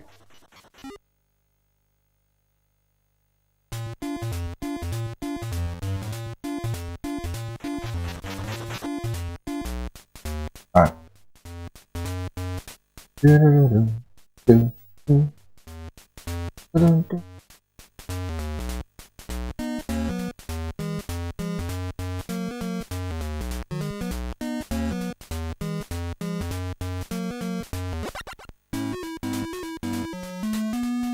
I mean, in America, a gun's a tool. Okay, what is it then? It's not a gun, it's not a pistol. Not...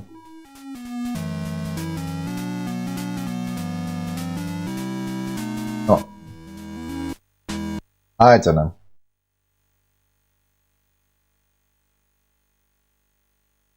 Brain turned into mush already.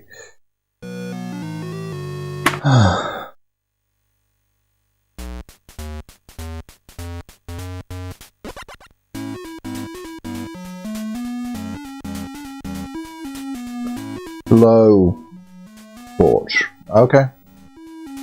I don't think it is, but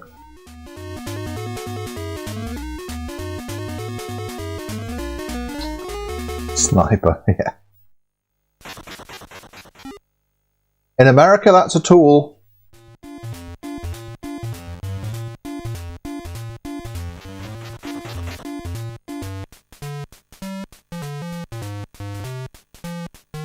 I think I much prefer level 1. I would say. Clipboard?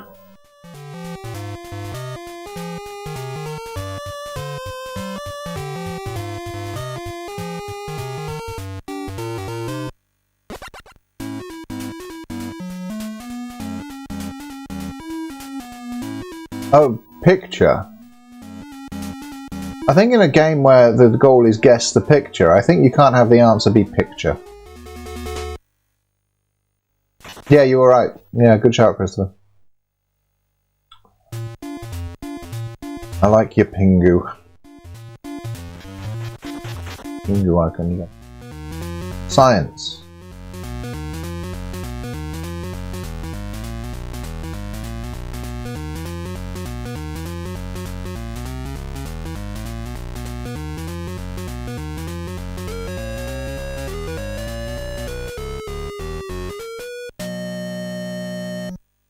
Oh, it's another...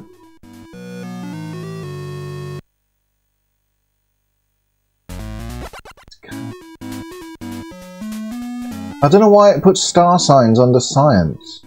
And I don't know the star signs. Why would I?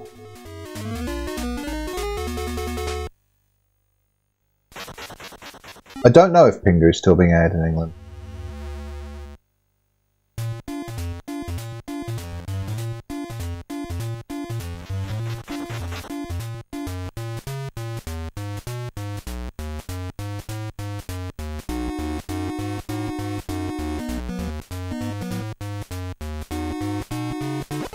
Boat.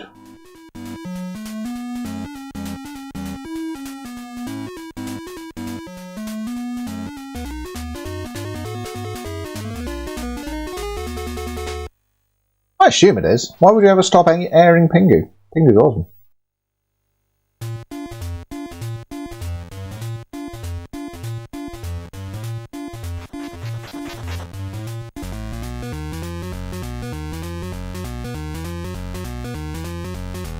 Yeah.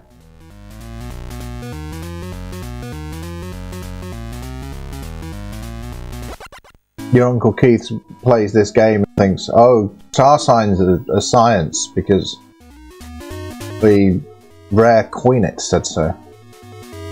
Wow, this is really flickery. I can only apologise.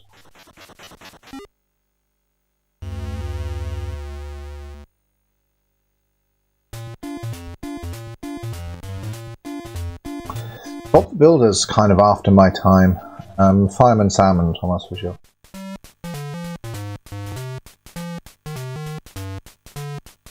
Do you remember Postman Pat? It died, isn't it? Appreciate that it's die and not dice. I give him props for that. What was this tune? Oh yeah. When he hears the fire time, when the sun is on time, putting on his coat and hat.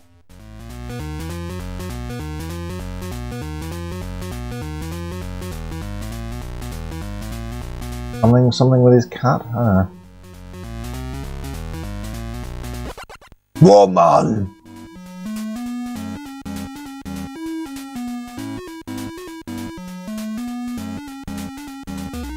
That was friends. Count Dracula was good. Postman Pat, Postman Pat, Postman Pat, and his black and white cat. Remember that? Early in the morning, just as day is dawning, Postman Pat goes out and posts some letters.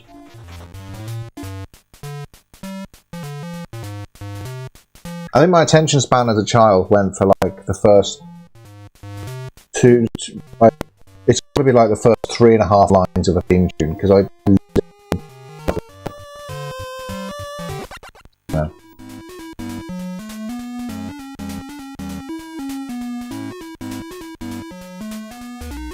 Didn't have Thomas and Friends. We did watch Thomas the Tank Engine when I was little.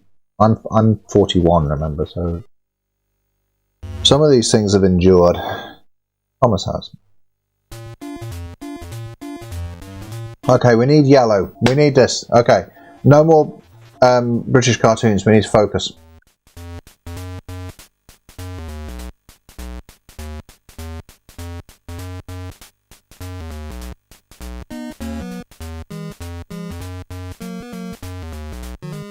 What?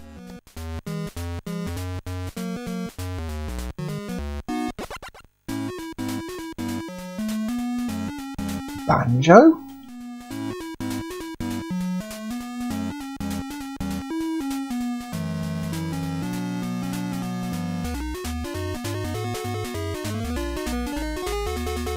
Yeah, boy. Think to that. Shoes are the winner! To shoes!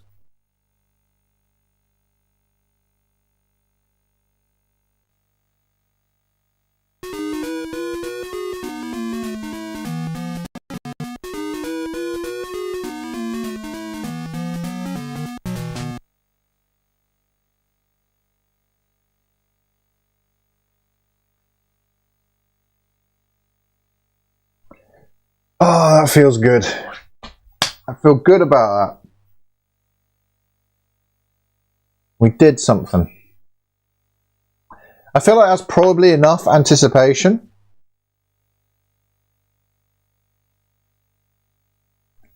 Silver trophy for coming first. That's cheap, isn't it?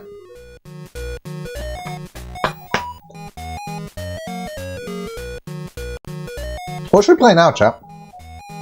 I've got a bunch of NES games. What do you fancy? Name a game or something that I might have. You fancy having a play of?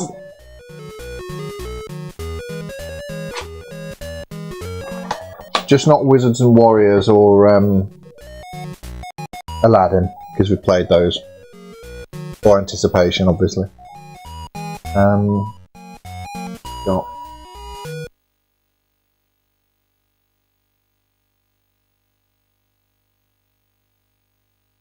What have we got?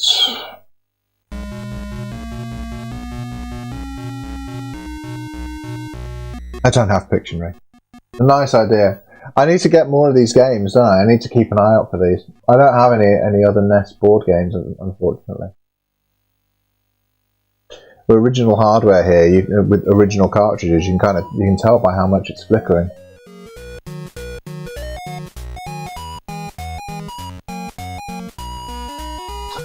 Definitely going to have to pick up some more NES board games and party games.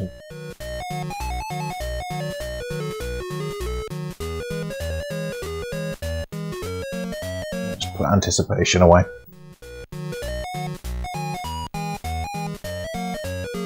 My streaming corner is really cluttered.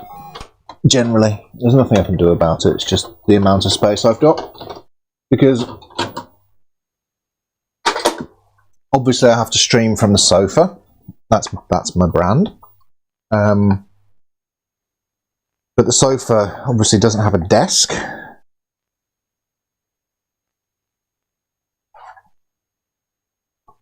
So I have to stream from my laptop on like a little coffee table.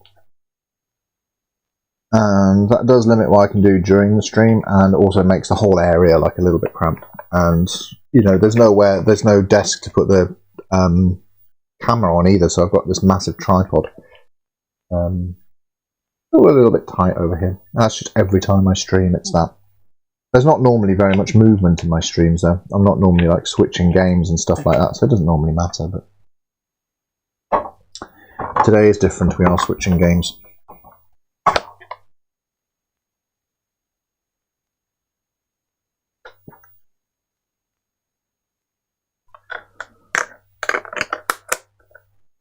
I kind of want to play Metroid. I'm in the Metroidy mood.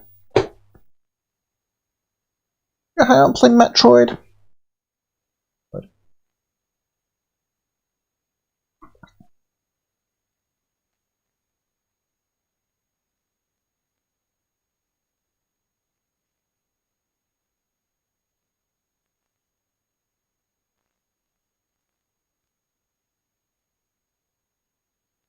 Since Metroid Prime 4 came out,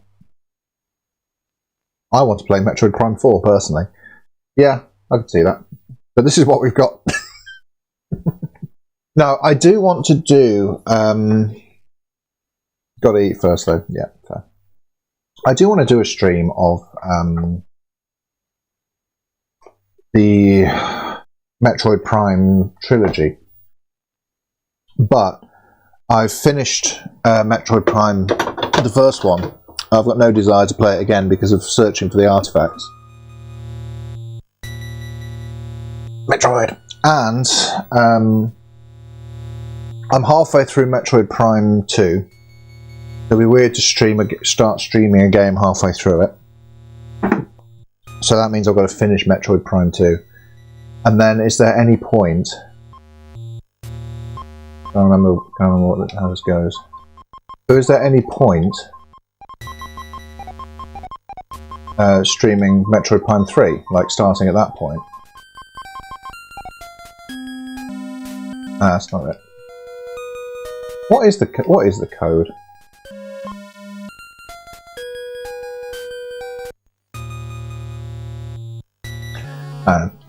We tried it. We couldn't remember it.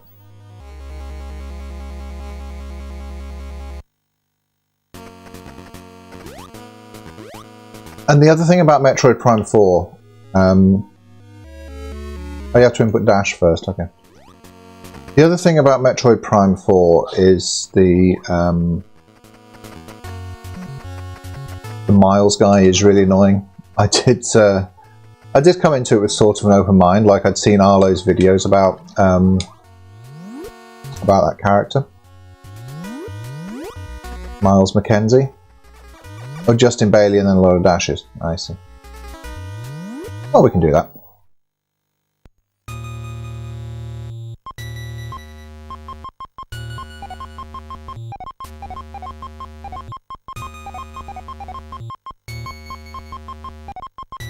I'm definitely on the anti-Miles Mackenzie side.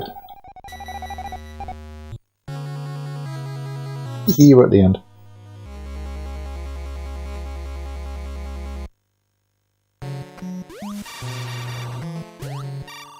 That's so cool. Alright, I don't actually want to do that though, I want to play again.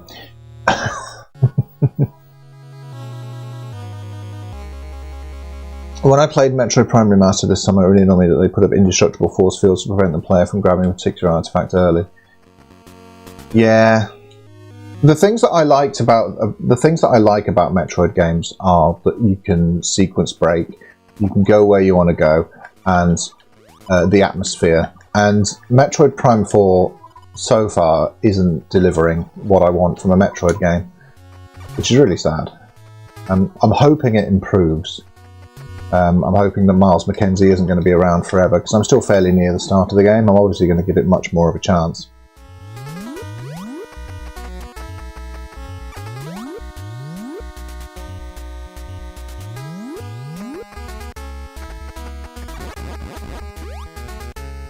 Like I've really only just got started in it. The problem I have as well with finishing Prime 2 is I started playing the Prime trilogy. I decided I'm going to play through the Metroid Prime trilogy, having never really played them before. And I started playing through them. I finished the first one. It took a very long time, but I finished the first one. Started playing through the second one, and the problem then that I had was that I started a YouTube channel about retro games. So I've been halfway through Metroid Prime 2 since before I started the YouTube channel. And we're coming up on 2 years now. So will I even remember where I am in Metroid Prime 2? I may as well just restart it at this point. If I'm restarting Metroid Prime 2, I could just stream the Prime series. But it's also a very big commitment if I say I'm going to stream Metroid Prime 1, 2, 3 and 4. Or at least Metroid Prime 2, 3 and 4, because as I say, I don't really particularly want to play. I think Miles is fine, he's kind of a tutorial character, he's less annoying than the Aurora units so far.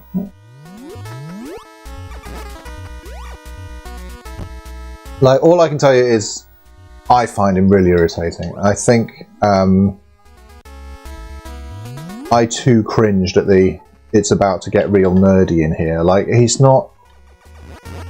I agree with Arlo pretty much entirely on that. It's Marvel, you know, it's not the vibe you want.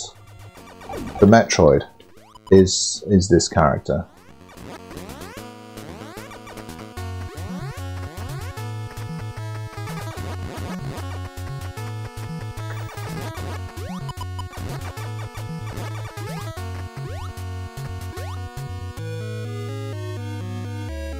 But, you know, I mean, he's there, isn't he?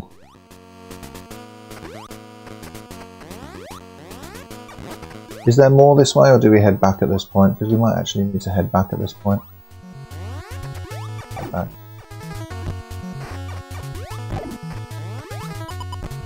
I haven't played this game for a little while, but I think it's basically come down here, get the missiles, and then head back up to the top.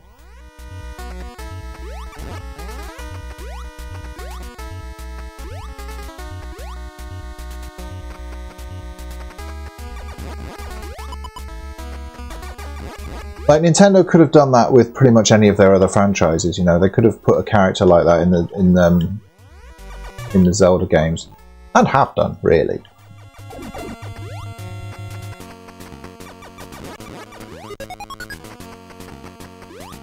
Zelda's got plenty of silly characters like Tingle and Beedle and stuff like that. Metroid doesn't feel like the franchise for it to me, but I don't know. I'm definitely going to give him more of a chance, though. I've not been fair so far, and the thing that annoys me about Arlo, and it's not Arlo's fault, is that maybe I would have been okay with Miles McKenzie had I not seen Arlo's videos about him first.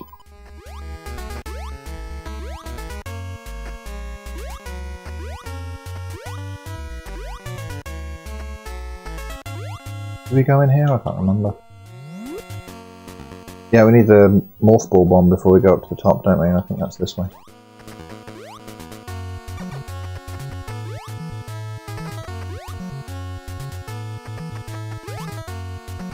This game controls so well. I've played a couple of other games today, Aladdin and Wizards and Warriors, and playing Metroid is just so smooth. Hi David Turnip, how are you? You just missed Anticipation. We played Anticipation for quite a long time. We're playing Metroid now. Because we're playing Metroid because I don't have the equipment set up to stream Metroid Prime 4, so this is what we're doing. It's basically the same thing.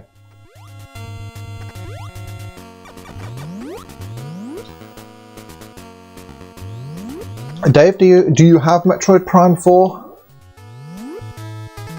Coming straight from Prime 3, I'm just glad not to have to put it with any more. Samus, we didn't see no progression well here, so please go to different planet.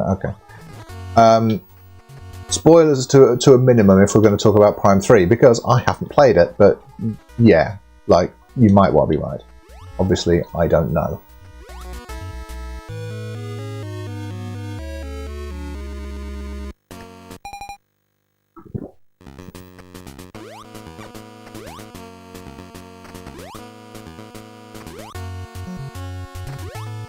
This music's so good.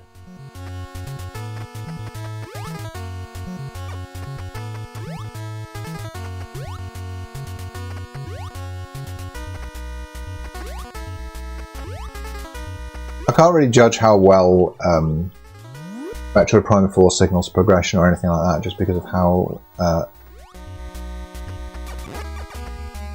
little game I've played so far.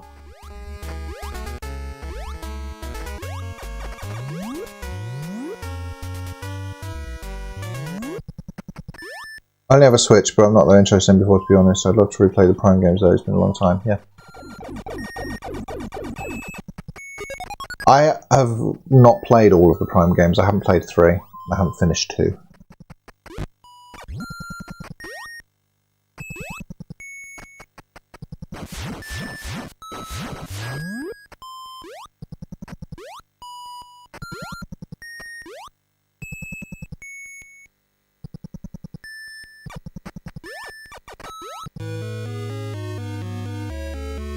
I've got Metroid Prime Trilogy on Wii, and I could be playing that. Like 20 years since I last played Super Metroid, that needed revisit. Oh, it does. But that's like my favourite game. I replay Super Metroid all the time.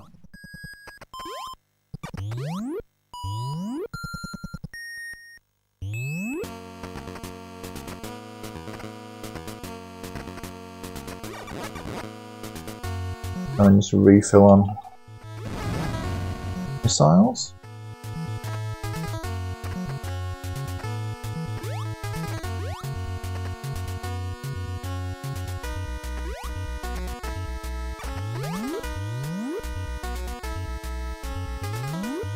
Yeah, it is. I'm always surprised when I go back to original Metroid how much of the original formula was there. Yeah.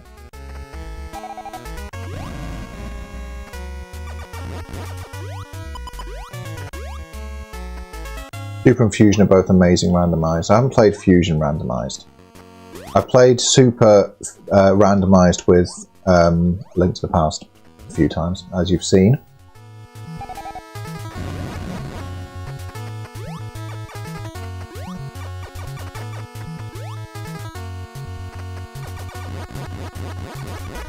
Boom. Not doing well picking up missiles.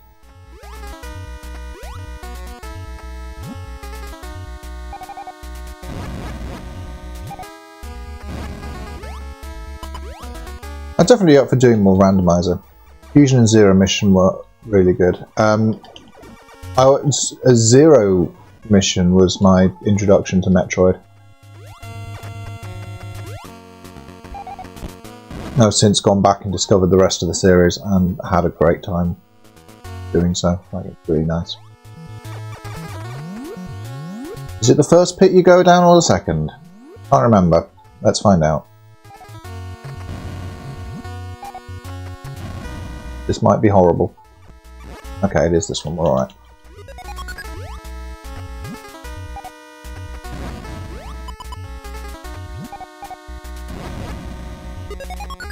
And we're even picking up some missiles. We need those.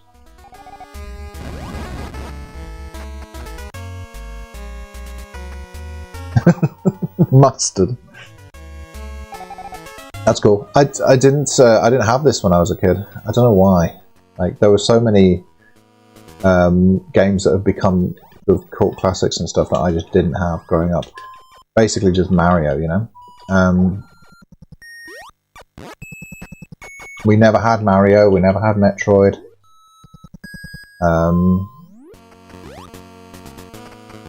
And Mega Man. These are games I discovered much, much later. But like, it must have been amazing to have had this back in the day, though.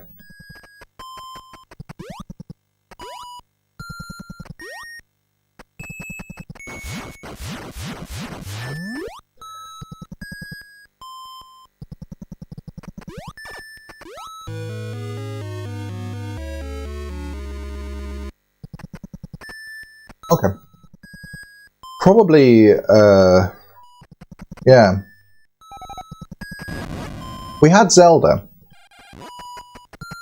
and I guess this hits a lot of the same kind of beats in terms of its kind of obscurity and stuff. Finding your way through it, figuring it out. And we were bad at Zelda, you know. I think we basically, when we were kids, we followed the manual to beat the first dungeon and never really got further than that.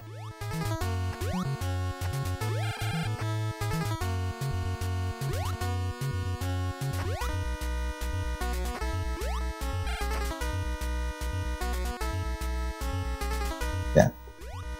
The first time I beat this game was the first time I made a video about it.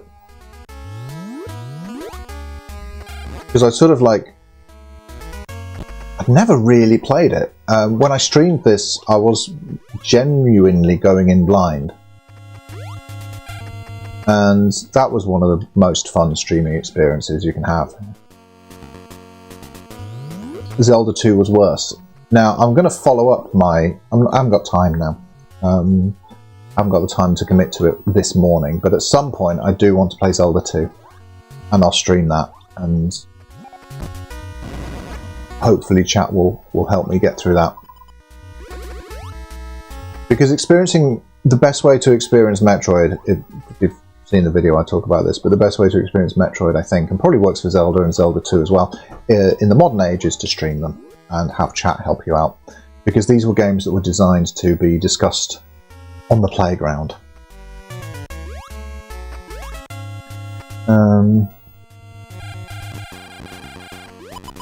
Yeah, I think my NES library was very similar. I've got Chip and Dale as well. We played a lot of Chip and Dale Rescue Rangers.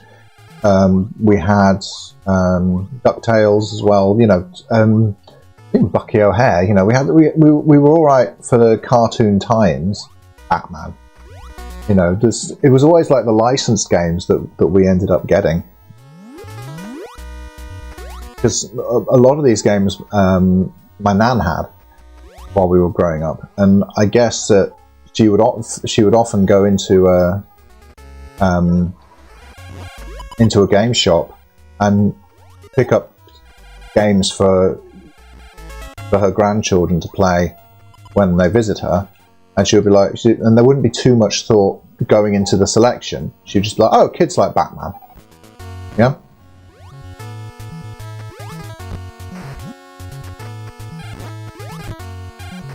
Spinny boy. It's just fortunate that these games were really good. You know. But they were being bought because of the license that was on them. And that's why there were so many licensed games back then. If like parents and grandparents didn't know what game to buy, they could at least pick up a franchise that they recognised. And since gaming's got a lot bigger recently, the franchises that people recognise are also gaming franchises a lot of the time. So, you know, parents and grandparents have to know what Minecraft is, Roblox and whatever else.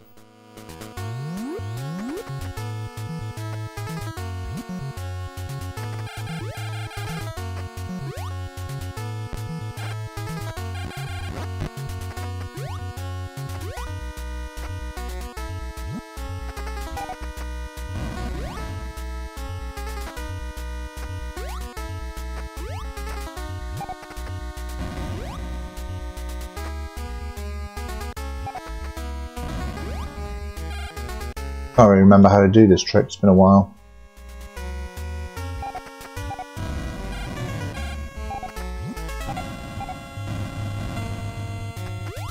Gotta press jump before you press left. Nearly. Like, bomb jumping's not really a thing in the original Metroid, at least not in the same way.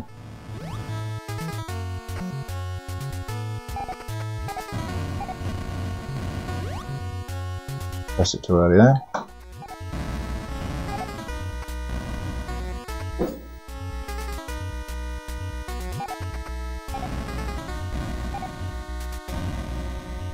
Yeah, we were lucky, but it was luck. I mean, I was reading magazines in the SNES era, so the stuff I got then made a little bit more sense. So close. But even then, not like hugely, like.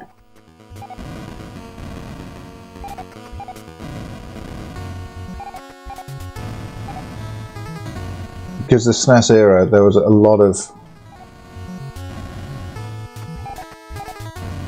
There were a lot of games that were like Bubsy. Nice. A lot of games like Bubsy that were really hugely like hyped, and then turned out to be kind of meh. Rise of the Robots is the classic example that everyone remembers, but there were plenty of others back then. These games would get sort of a lot of magazine coverage that they didn't really deserve. So I guess, apart from like Street Fighter 2 I was really into back then, and Mortal Kombat, but like apart from those sort of fairly obvious picks, I was picking out rubbish for the SNES as well. It was harder back then to know what to buy. Yeah, check out the Metroid video if you like. I think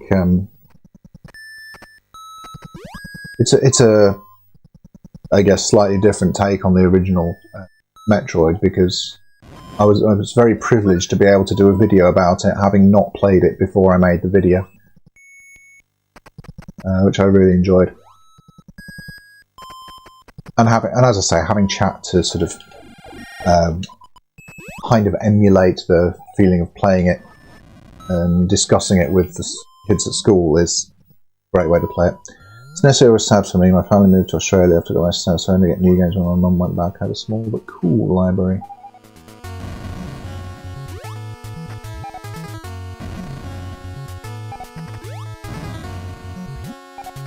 Nice.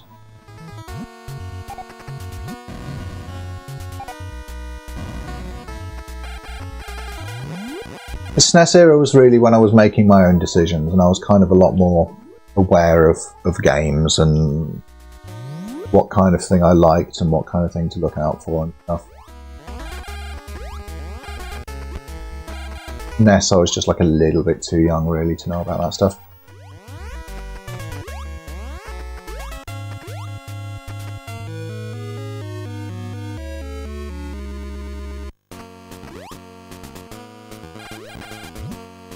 And I've really enjoyed it actually since having the channel, going back and discovering the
Wow, that's noisy as hell.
Yeah, I feel like we're not having much luck with the tech, huh? And the game seems to have started flickering an awful lot more as well. Can you hear me at the moment, by the way? We're just using the webcam sound right now, so it's probably going to sound kind of terrible.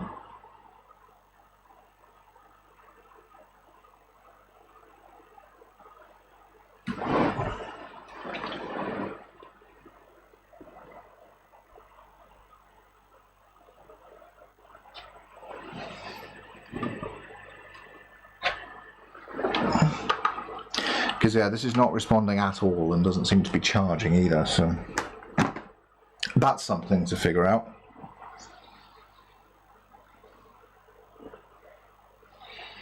Alright, well, as I was saying, I don't, my fondest memories from when I was a kid are definitely with the Super Nintendo rather than the NES, and it was kind of weird to me that when I started a retro games channel, most of what I wanted to do for the first year was like play NES. There's an awful lot of NES in the first year of this channel.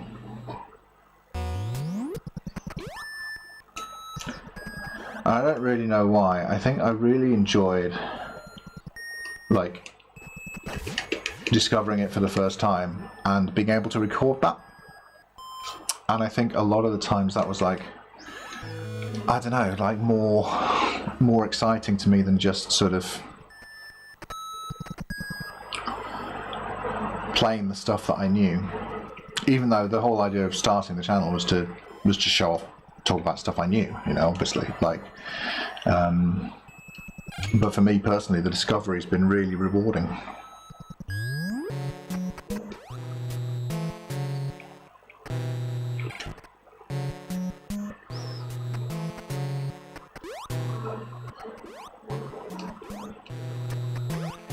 Let's just go back up and get some missiles.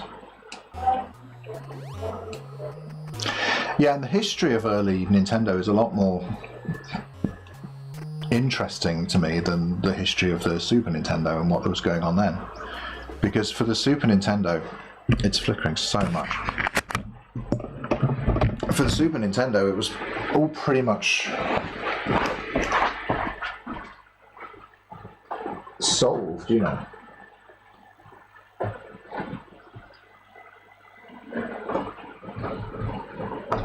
At least in terms of 2D games.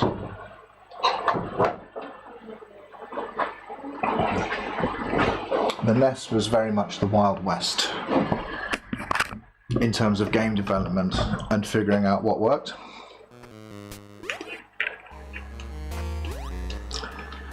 Yeah, I don't know why the screen would go diagonal, but yeah, well, sure.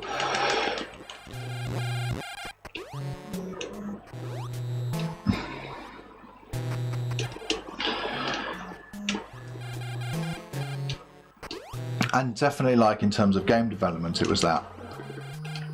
But also marketing and distribution and all of that stuff that's part of the history of games as well, and got really interesting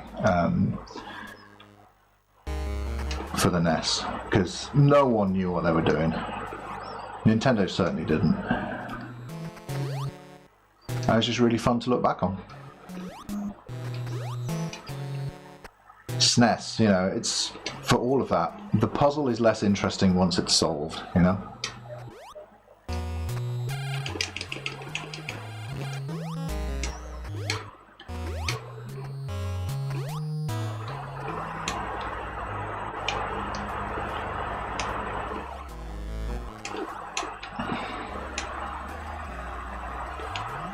I've had to basically turn down my game sound so that it doesn't get picked up too much on the mic, because the mic is now the webcam.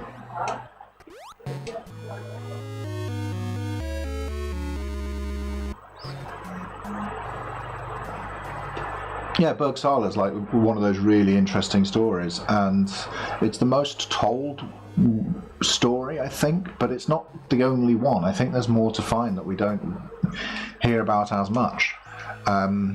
Like ASD and then later Bandai in France is a really interesting story. You know, our old friend Bean Engraver, to some extent.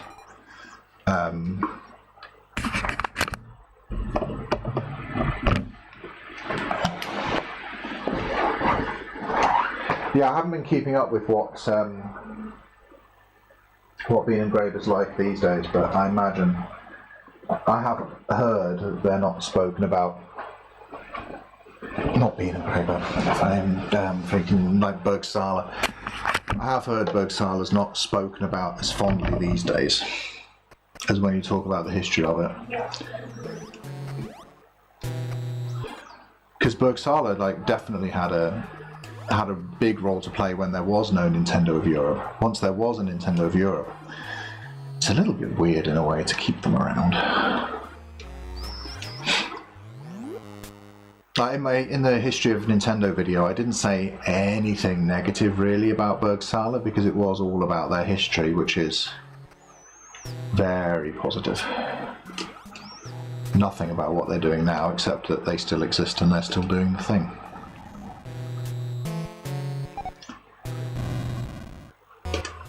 Oh, you made an Atari video? Oh, I'll check that out.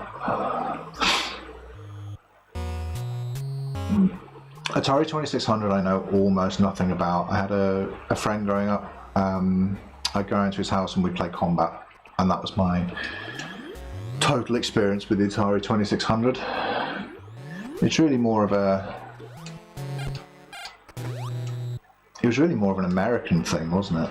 I assume anyway. Like, I assume it had to be bigger in America because it caused the market to crash.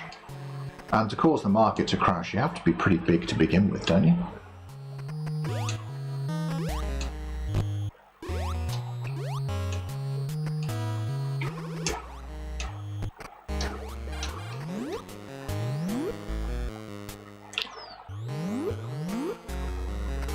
Oh, okay.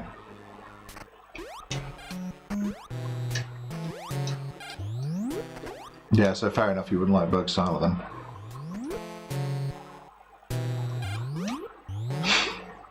Oh, I see.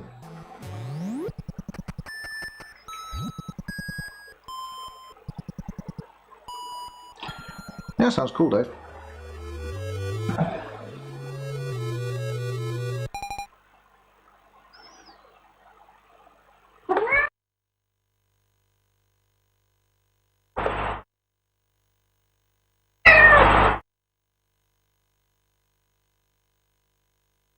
Okay, hopefully the sound should be a little bit better.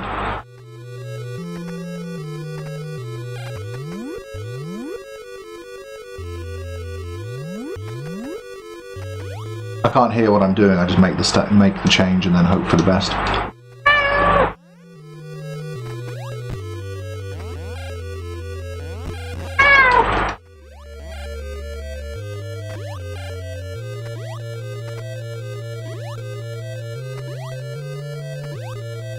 Yeah.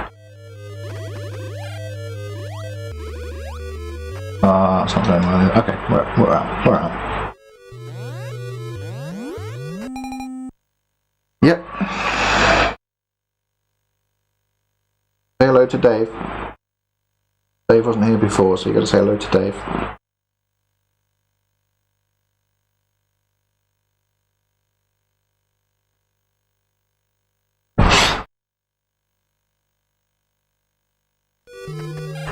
What I always wanted my channel to be is ominous NES music punctuated by CAD.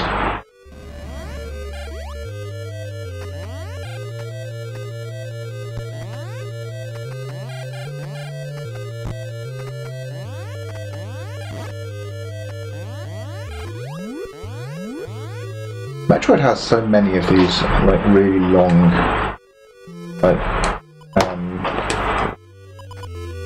what's the word?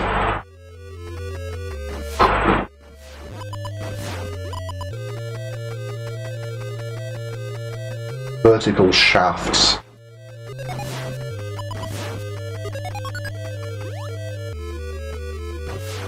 That would be like a staple of the whole genre.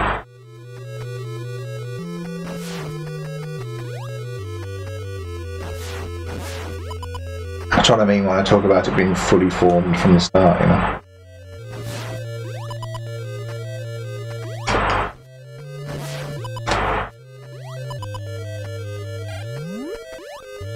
Well, we do not have many missiles, huh?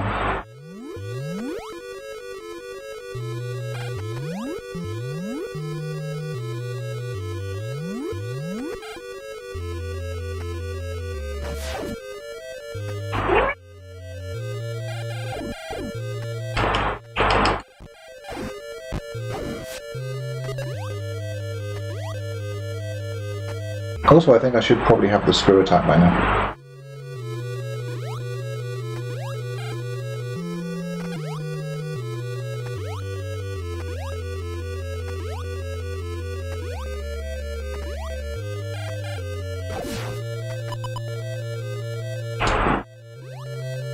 Go and look for that later.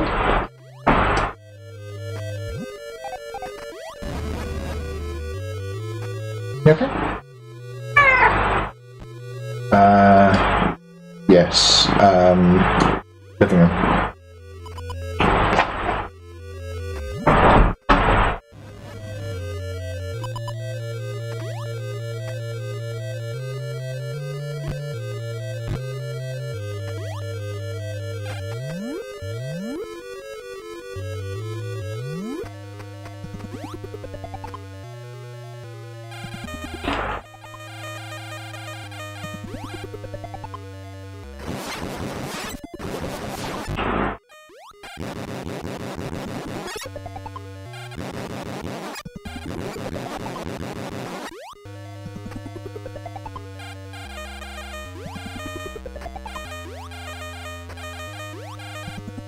Ice beam's open.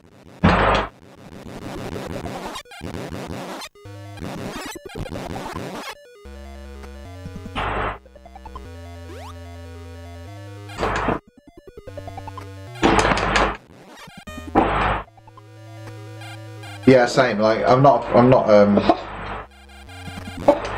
Oh, are you going to be sick? Do it over there.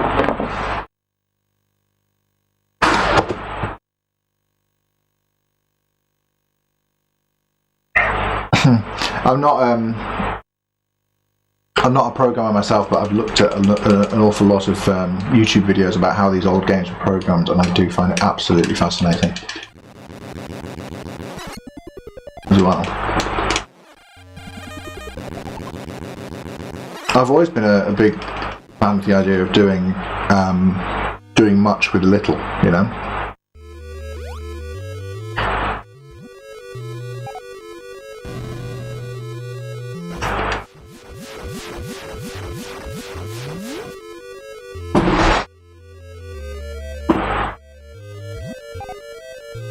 Oh no, Cat's sick on stream during a boss fight. No, she's fine. She was just coughing a bit. She's doing all right now.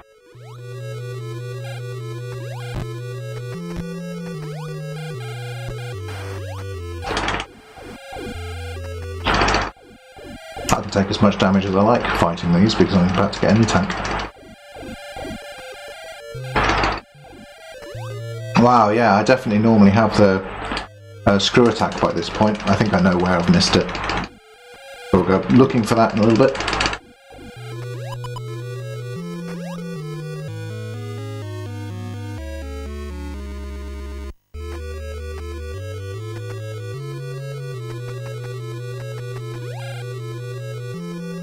Yeah, it is, and it's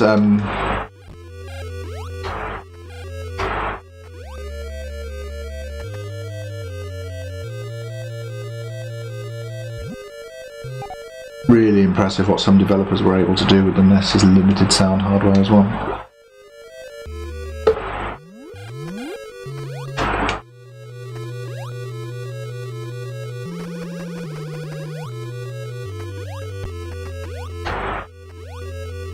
Let's go find that screw attack before we do anything else.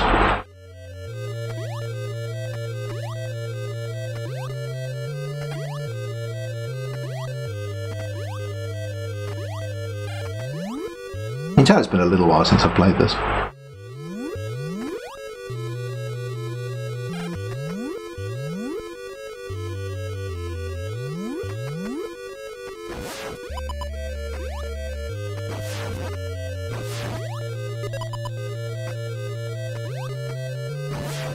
It's weird, like I didn't grow up with Metroid, but if I want to play a SNES game and I don't know which one, it's Super Metroid. If I want to play a NES game and I don't know which one, it's Metroid.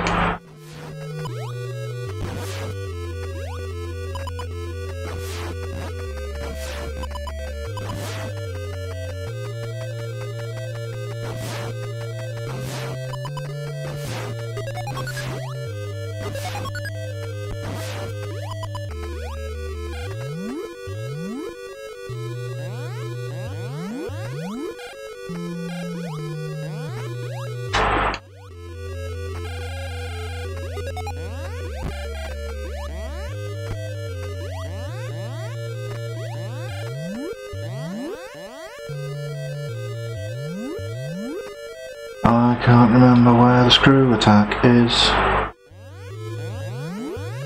Played Metroid 2, yes.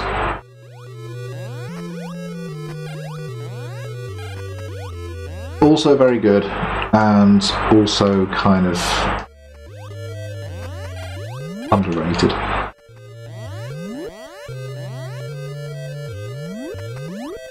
Metroid 2 also has that feeling of doing like great things with limited hardware, even more so than this game really, because it's on the Game Boy. And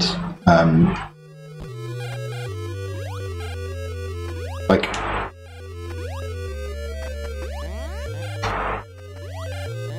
Metroid 2 managed to make me feel nervous.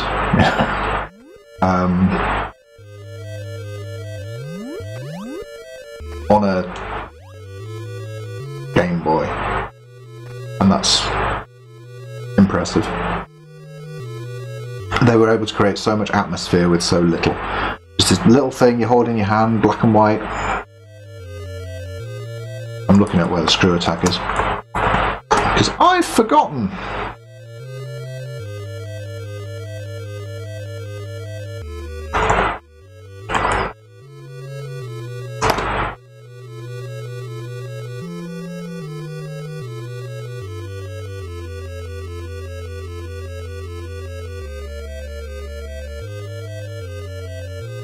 High jump boots bomb the floor. Thank you.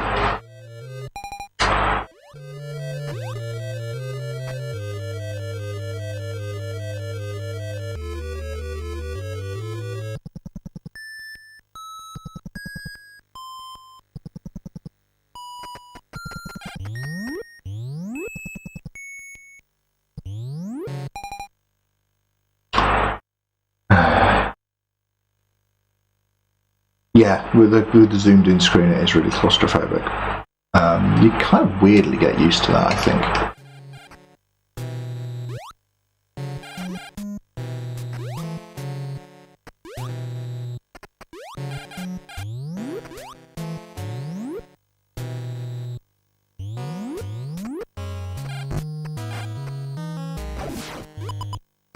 Yeah, because in this suit, in this game, the Vari-suit is just a different colour, and you can thank the Game Boy's limited colour palette, or no colour palette really, for giving us the iconic shoulder pads to differentiate the two suits. Very true.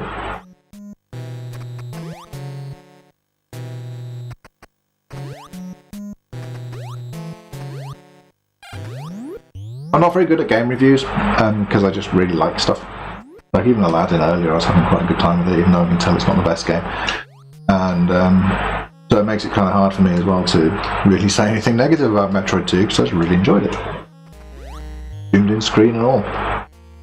The battles with the Metroids in it felt really tense and also like fair, which is impressive given the zoomed in screen.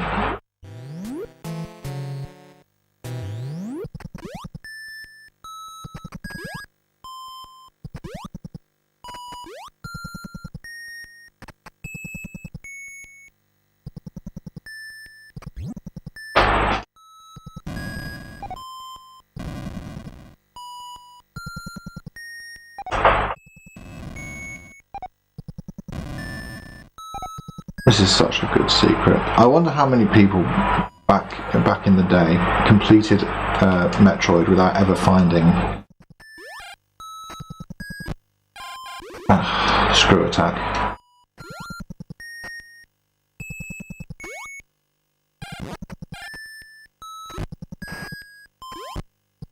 Because obviously it makes the game a lot easier, but you can beat it without it. It's not necessary.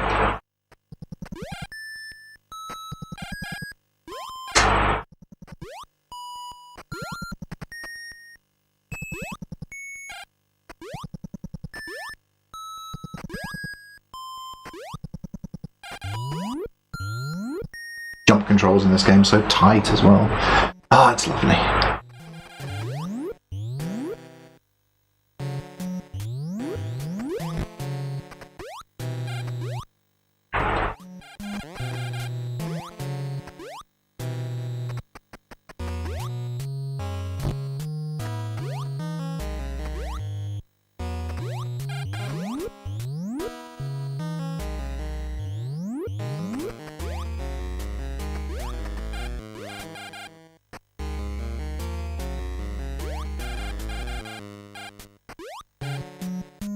Yeah, and really powerful ones like the screw attack as well. Like, you have to pretty much know to come up here, don't you?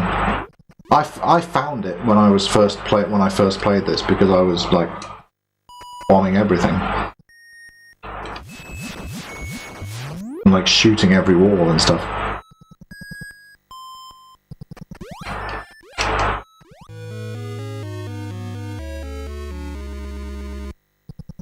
It's so wonderfully obscure, the screw attack.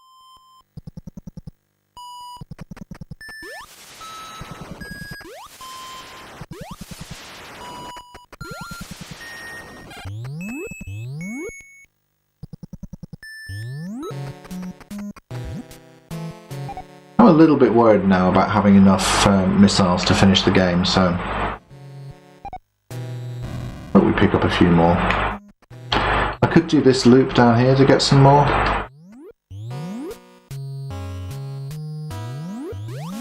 Yeah, that's a really interesting way of looking at them. You've seen my Doom 2 video. I get pretty critical of classic Doom maps.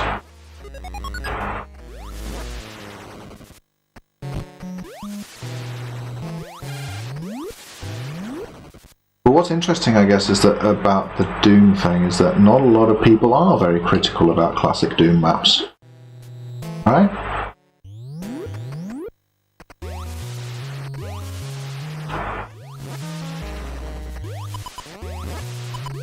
Maybe they are, I don't know, but I've never... I think I rarely hear anything but praise for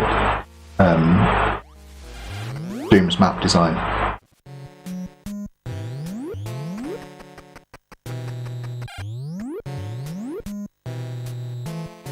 You have to go a long way down here before you find anything, huh?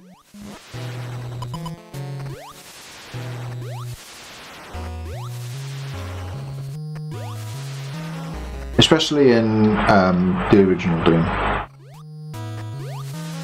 because a lot of that was Romero.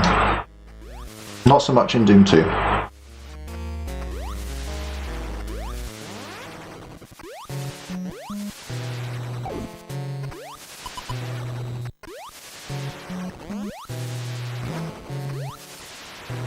And I guess Doom 2, they kind of had the technology figured out a lot more. They had they knew a lot more about possibilities for what they could do.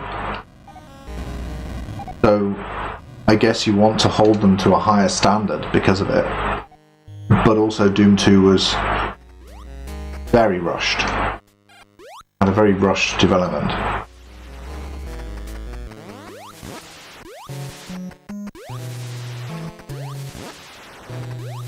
And they sort of, for the level design, tended to fall back a lot more on gimmicks.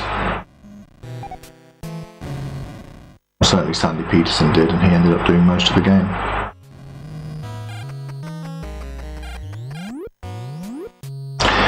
Yeah, you're probably right about it, about knee deep in the dead. I think a lot of, that's the way we remember a lot of older games, is that it's always the first parts of the games that make the most impact. Like, did you know that Sonic 1 is actually terrible? Apart from, like, Green Hill Zone.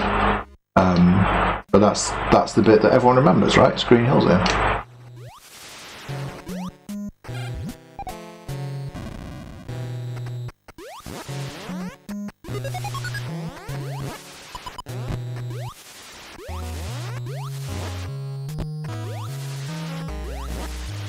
So the rest of the game doesn't need to be good.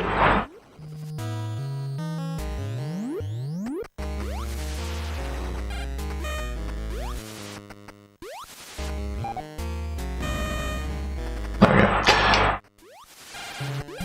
Bomb jump. But just imagine if Sonic 1 didn't have Green Hill Zone and what the world would be like, because if Sonic 1 started with Marble Zone, there would have never been a Sonic 2.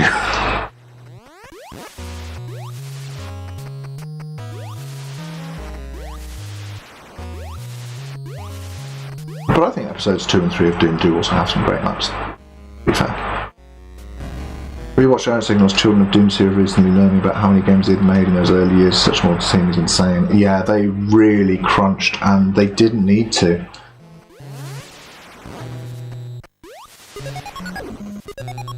Like, it was like the crunch was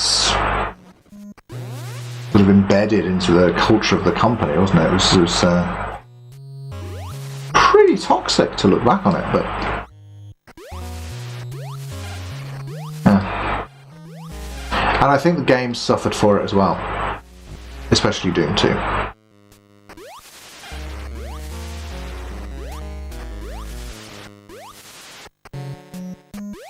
Doom 2 could have been great, but early id rushed themselves when they didn't need to.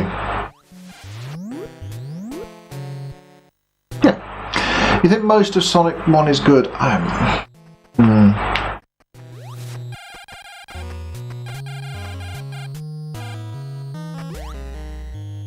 Yeah, I don't think I agree.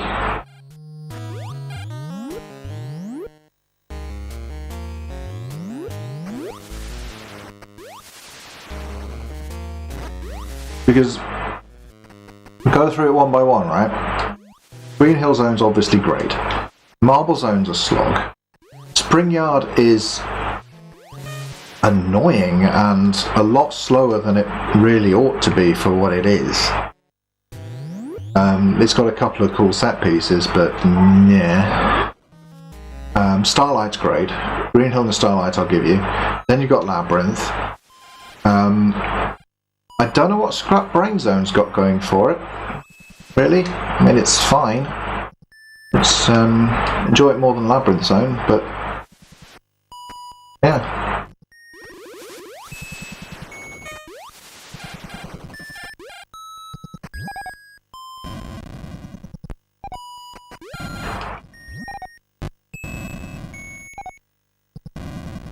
Quake is a landmark of technology, but its aesthetic and level design all over the place. Yeah. By good, I absolutely don't mean great. Yeah, okay, fair.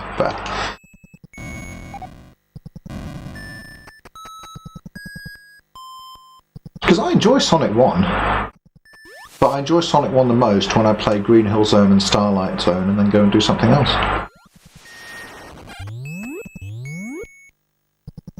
Like, yeah, you're right, it's unfair to say it's a bad game.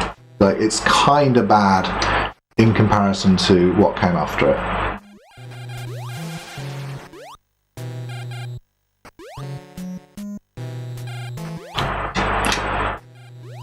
But I don't think Sonic would have become a like major video game mascot had the game not had Green Hill Zone.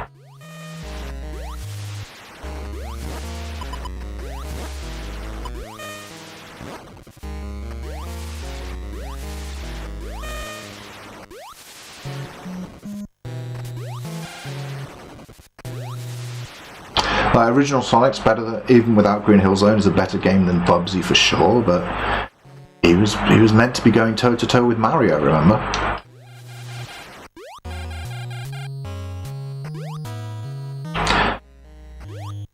And I don't think you put Sonic 1 anywhere near Super Mario Bros. 3 if you take Green Hill out of the equation. I think we've been along here. Oh no, we haven't. Good. So, yeah. Yeah, me too, Dave. And Green Hill Zone is the other example. Like World War 1, Green Hill Zone. I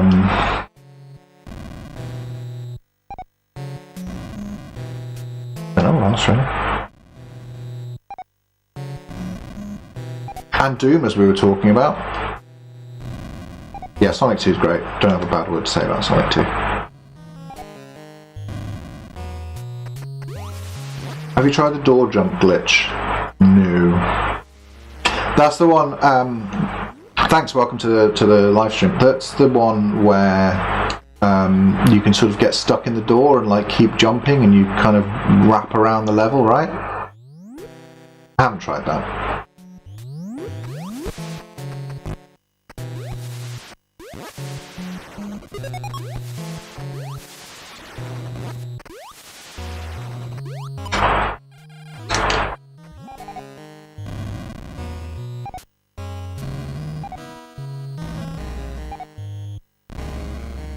I feel like we've kind of gone backwards through a bit.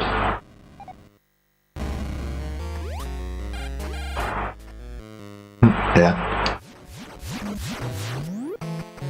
Weird to come through here with that door not being open yet, huh? Apologies for the flickering as well.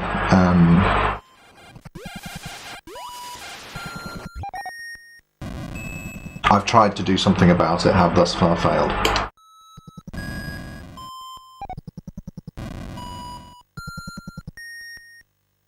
I don't know about Death Egg Zone, man. Like, it's the last boss. It's got to be difficult. And if you put even one ring on Death Egg Zone, you take basically all of the challenge out of it.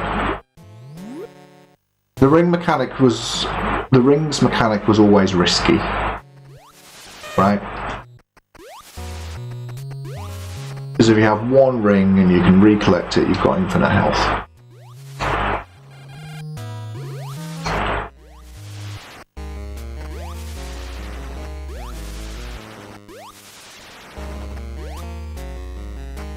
Sometimes you can get into hidden worlds. Ooh.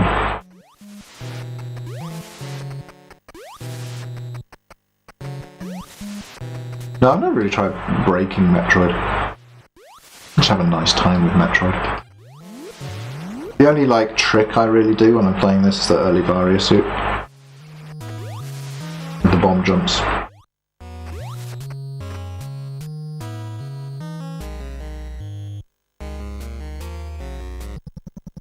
Of course, sometimes there's either game we're against it, Half-Life, Shamride, or Skyrim. Oh, that's spicy. Because those are some of the most, like, beloved game introductions in history. Like,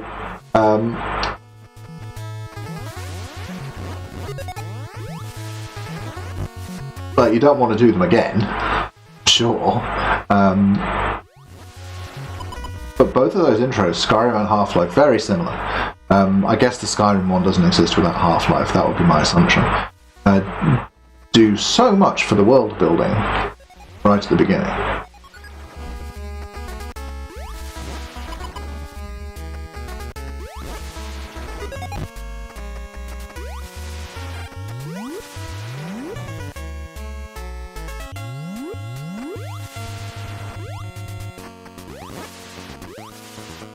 I feel like that takes a little bit spicy, Dave. I'm sure I share that one, you know, but entitled to your opinion for sure, and I agree with you for sort of repeat playthroughs.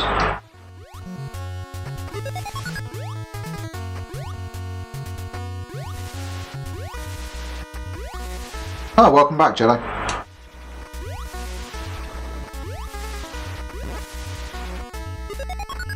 Can't remember where I'm going.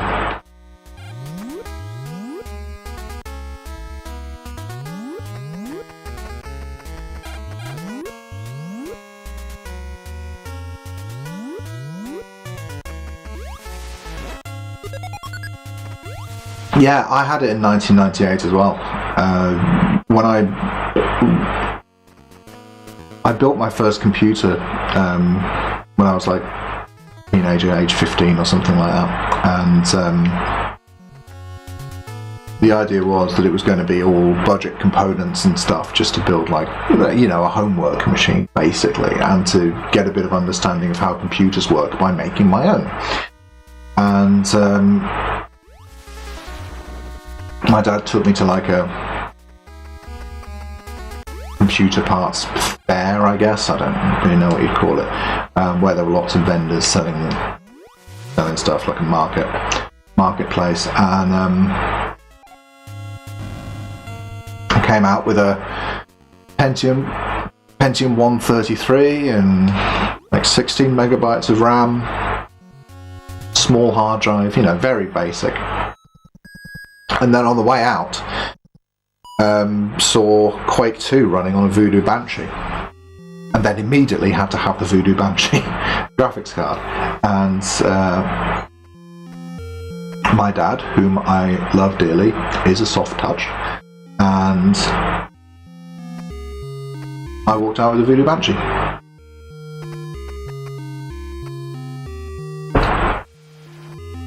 That's what I get.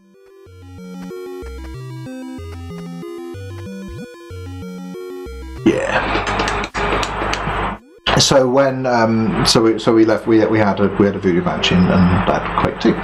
And when Half-Life came out, remember, this was still effectively a cheap homework machine, except with a Voodoo Banshee graphics card in it. So I still had like a really small hard drive, and I remember buying Half-Life 2 pretty soon after it came out, and having to make a choice on my homework machine.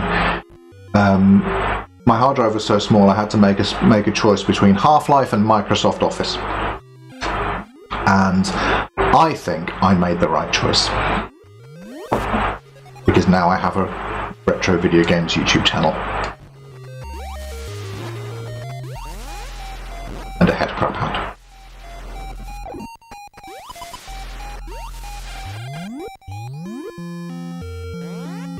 Did you have a Banshee as well? It was so good. Yeah, graphics cards were the Voodoo 2 was a little bit trickier, wasn't it? Because you had to have like another graphics card in your machine to be able to use it. You sort of had to chain them together.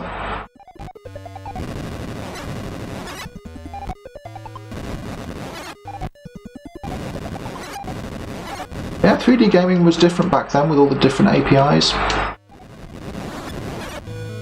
3DFX Glide.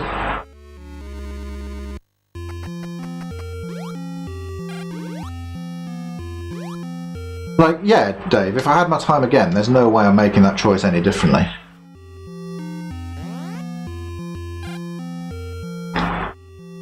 Like, I might have had some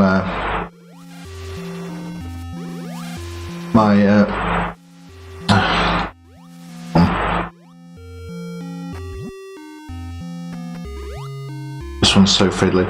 My marks at school might have been a little bit better, but come on, Half-Life 2. No, Half-Life. Come on, Half-Life.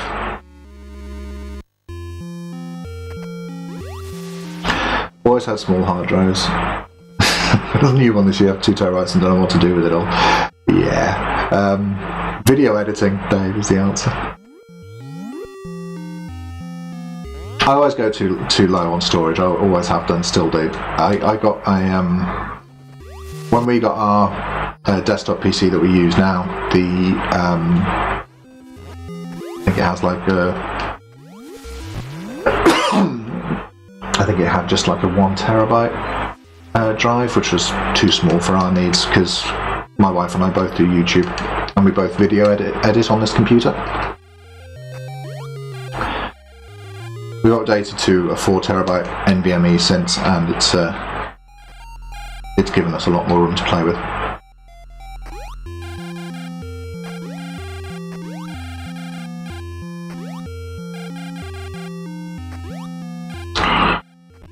Beat the timing for this bit.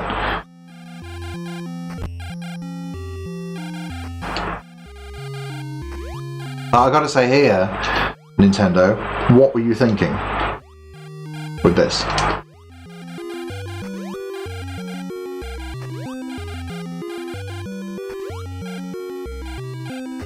Just do some like normal platforms I can like jump up. That would be fine. That would be a nice little challenge. That wouldn't be annoying.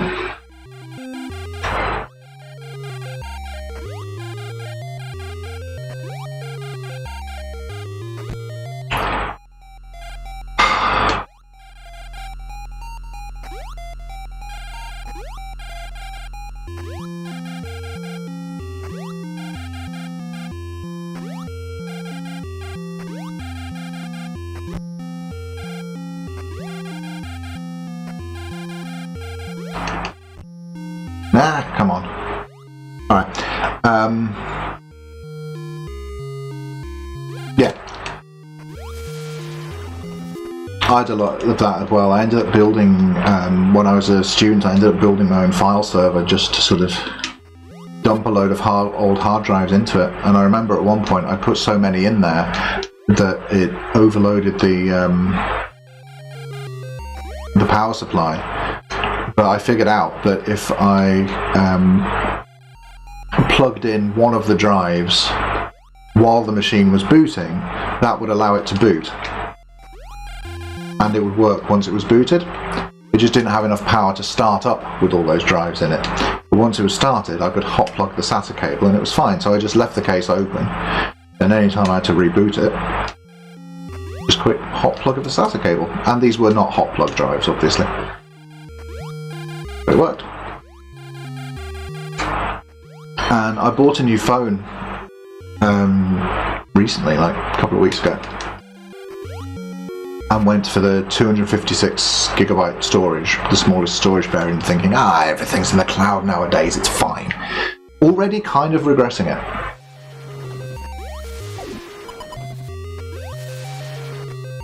Not the phone itself, love that. Just, I really think I would have got value out of having the 512. Paying the bit extra and having the 512 megabyte variant.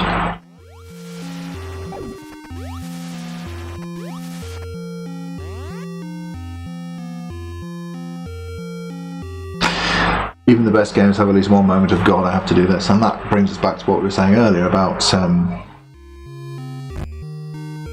we have to do this again. About Metroid Prime.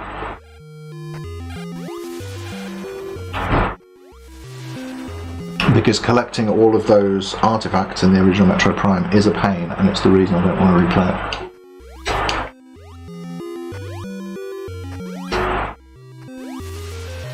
I have so much storage on my phone that I'm not using. Yeah, that's fine. I want to fill mine with Dreamcast games.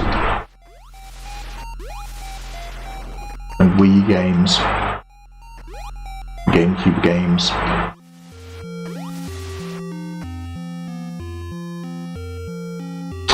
Because if you're going to have a screen like that in your pocket, surely you play retro games on it.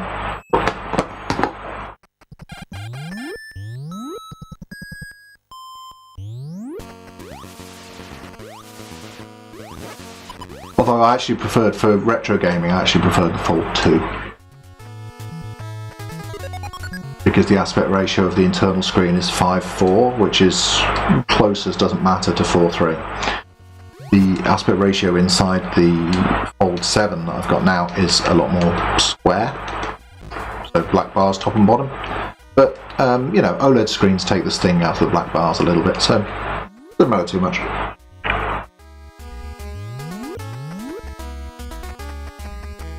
To do it in Wind Waker as well, I don't doubt it.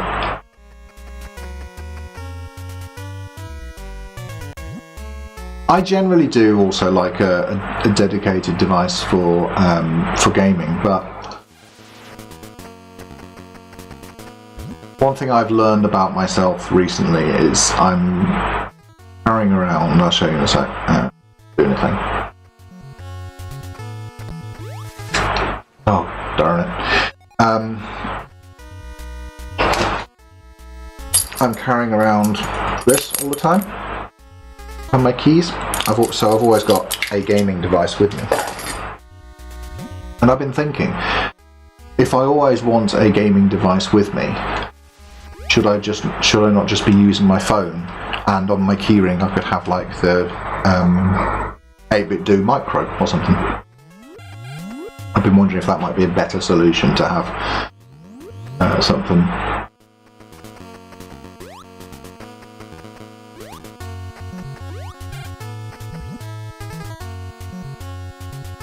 Because part of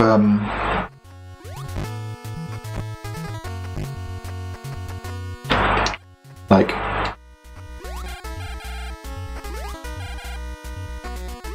not wanting to use social media all the time, one of the ways that I keep myself off social media is by always having a gaming device to hand.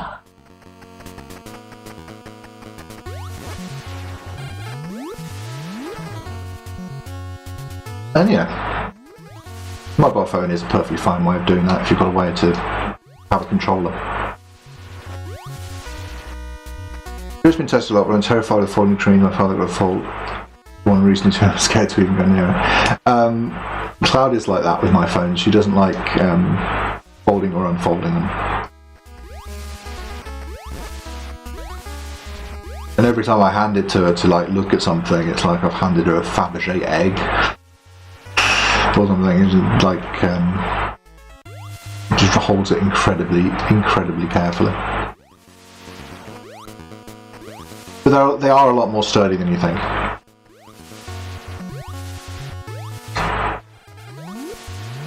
That said, though, it is insured.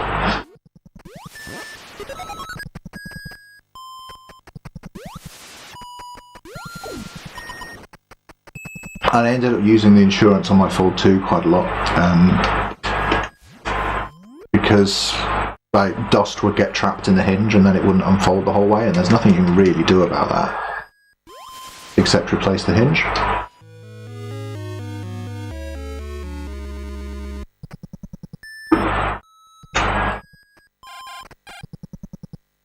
Mii Mini Plus, I've seen it perfect size and reported big gameplay. I feel kind of guilty if I would use it outside. The Mii Mini Plus is nice. I've got a friend who's got one.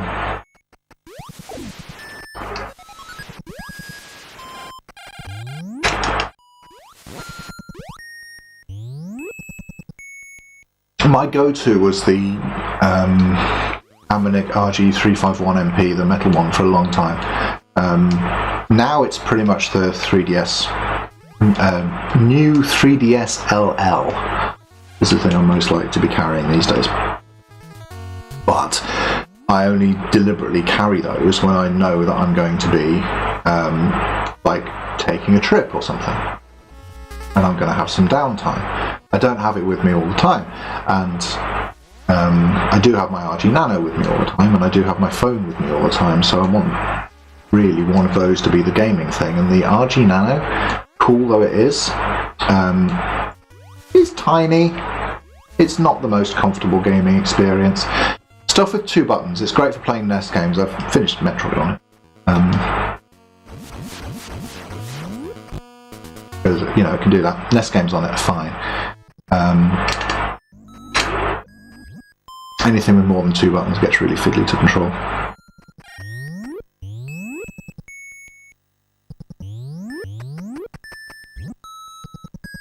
But the folding phone, carry around a controller for that. Have a great time. As long as I can always find somewhere to like set it down, you know?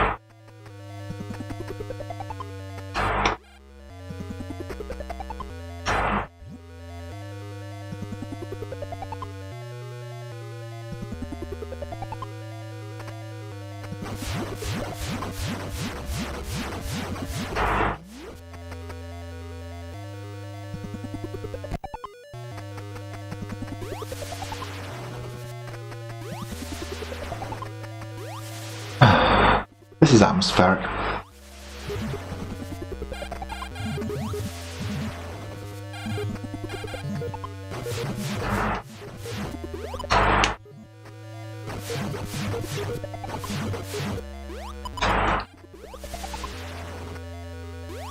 Metroid still creep me out to this day. Yeah, they're so good as enemies. In this and in Super Metroid.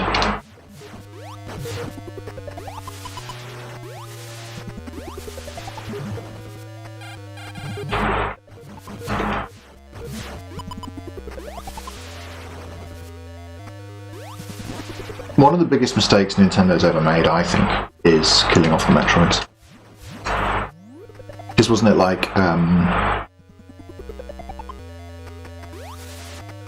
because it's Metroid 2, it eliminates all the Metroids and then there's like only one left.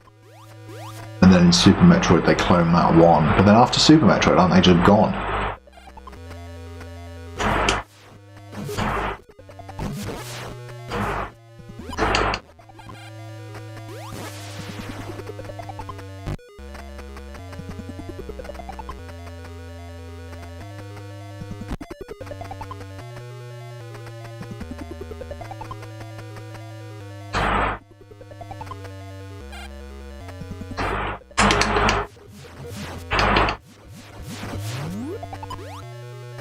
They're really cool enemies, they're really interesting to fight.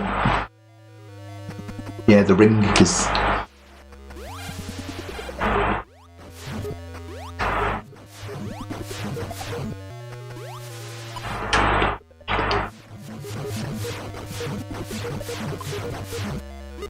They're really creepy, they're really punishing, they do a lot of damage very quickly if they latch onto you.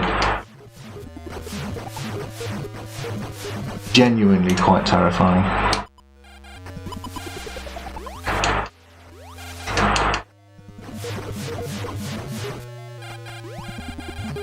Ooh, that was close.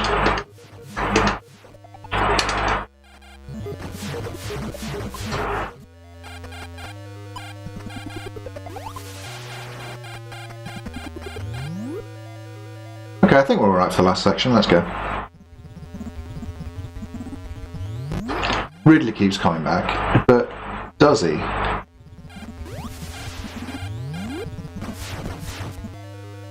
Oh, that's not.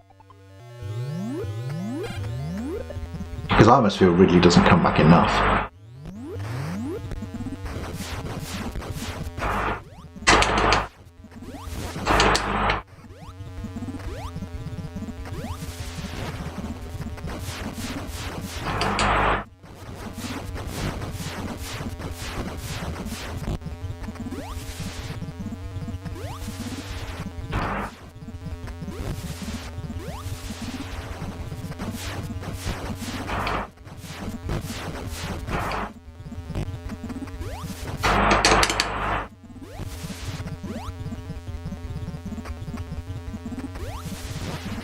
That Prime Series is doing what it always should have and establishing itself as an alternate timeline where the Metroids weren't all destroyed. Yeah, because that happens between Metroid 1 and 2.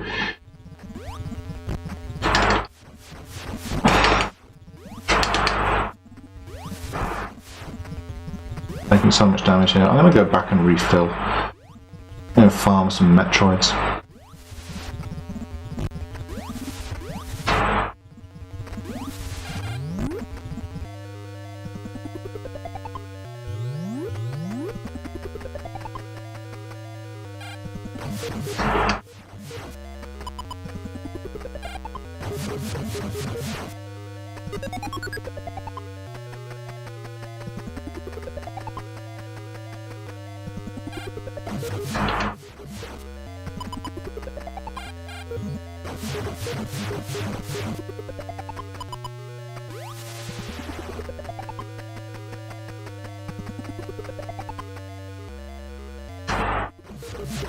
But yeah, I think that's what the Prime series is doing, and you get a lot more interesting storytelling, I think, when the Metroids are alive.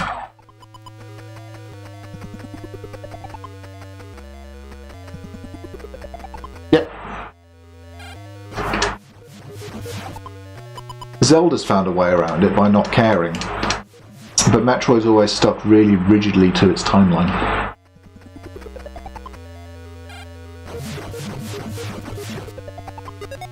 And apart from Metroid Prime, where they've been like, okay, we're going to set this sub-series, we're going to have this sub-series, which is fine, you know, sub-series. Makes sense to set that between two other games and make it a whole different thing. But for the rest of the Metroid games, it's just been straightforward, like linear time, and what happens, happened.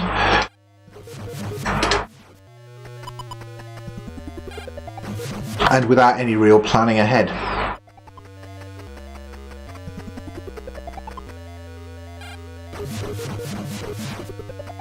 I don't think they thought about it too much. I think there must have been a point, they must have had a meeting at some point where they've gone, okay, we've killed all of the Metroids in Metroid. Now what? What's our next game going to be about?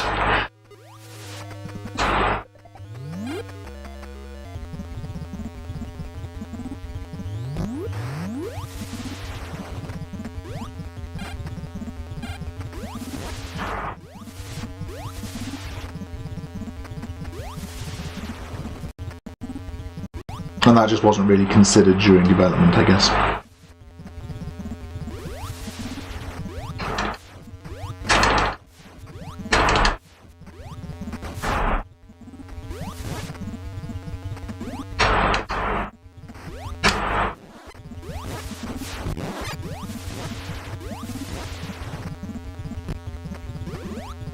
I should be freezing these, really, shouldn't I?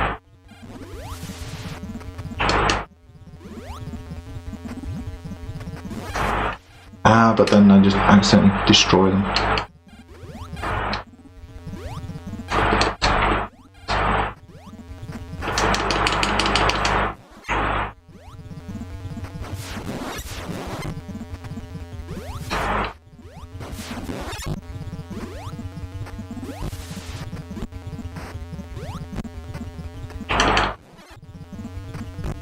It's been way too long since I've done this last boss.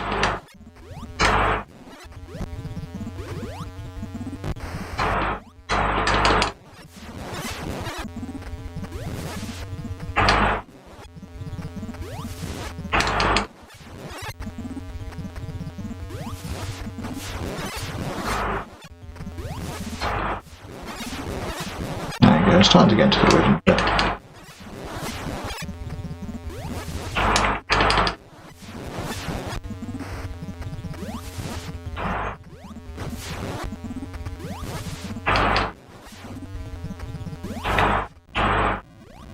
Epilepsy warning.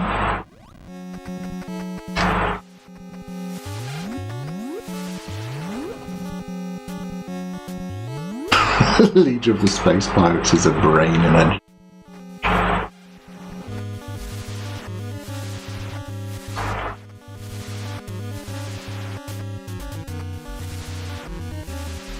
The escape music's so good, it's a shame you don't get to hear it for very long.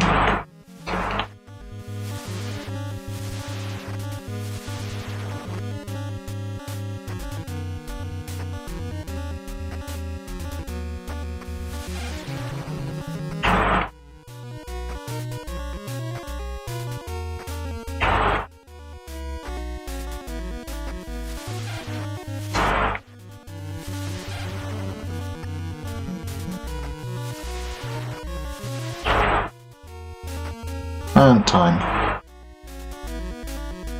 Yeah, Zelda's a myth. Do what I want. You fulfilled your mission. It will revive peace in space, but it may be invaded by the other Metroid. Pray for a true peace in space. I hope you're all praying for a true peace in space.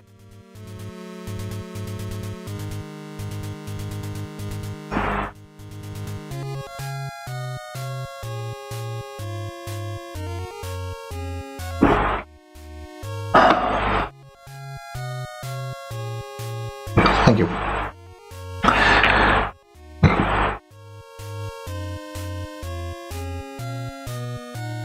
Yeah, she looks so much like Ripley, the original sprite for Samus. Obviously they changed her design very quickly after that, but the original is like, yes, we are making Alien the video game. That was cool. I've still got more NES games to play. We didn't play Gumshoe. We didn't play To the Earth. We didn't play Mario Brothers, but there will be time for all of those another time. Because right now, I think I'm going to go and see what's happening to my microphone and why it's not working. And hopefully have it working again for the next stream.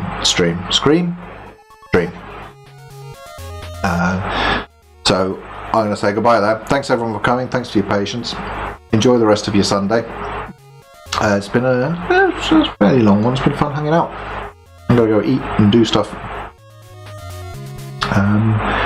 But yeah.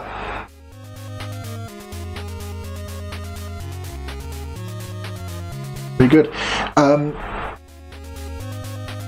Support the channel if you want to on YouTube memberships or Patreon. I'm not monetized on Twitch yet, so that's where you got to go.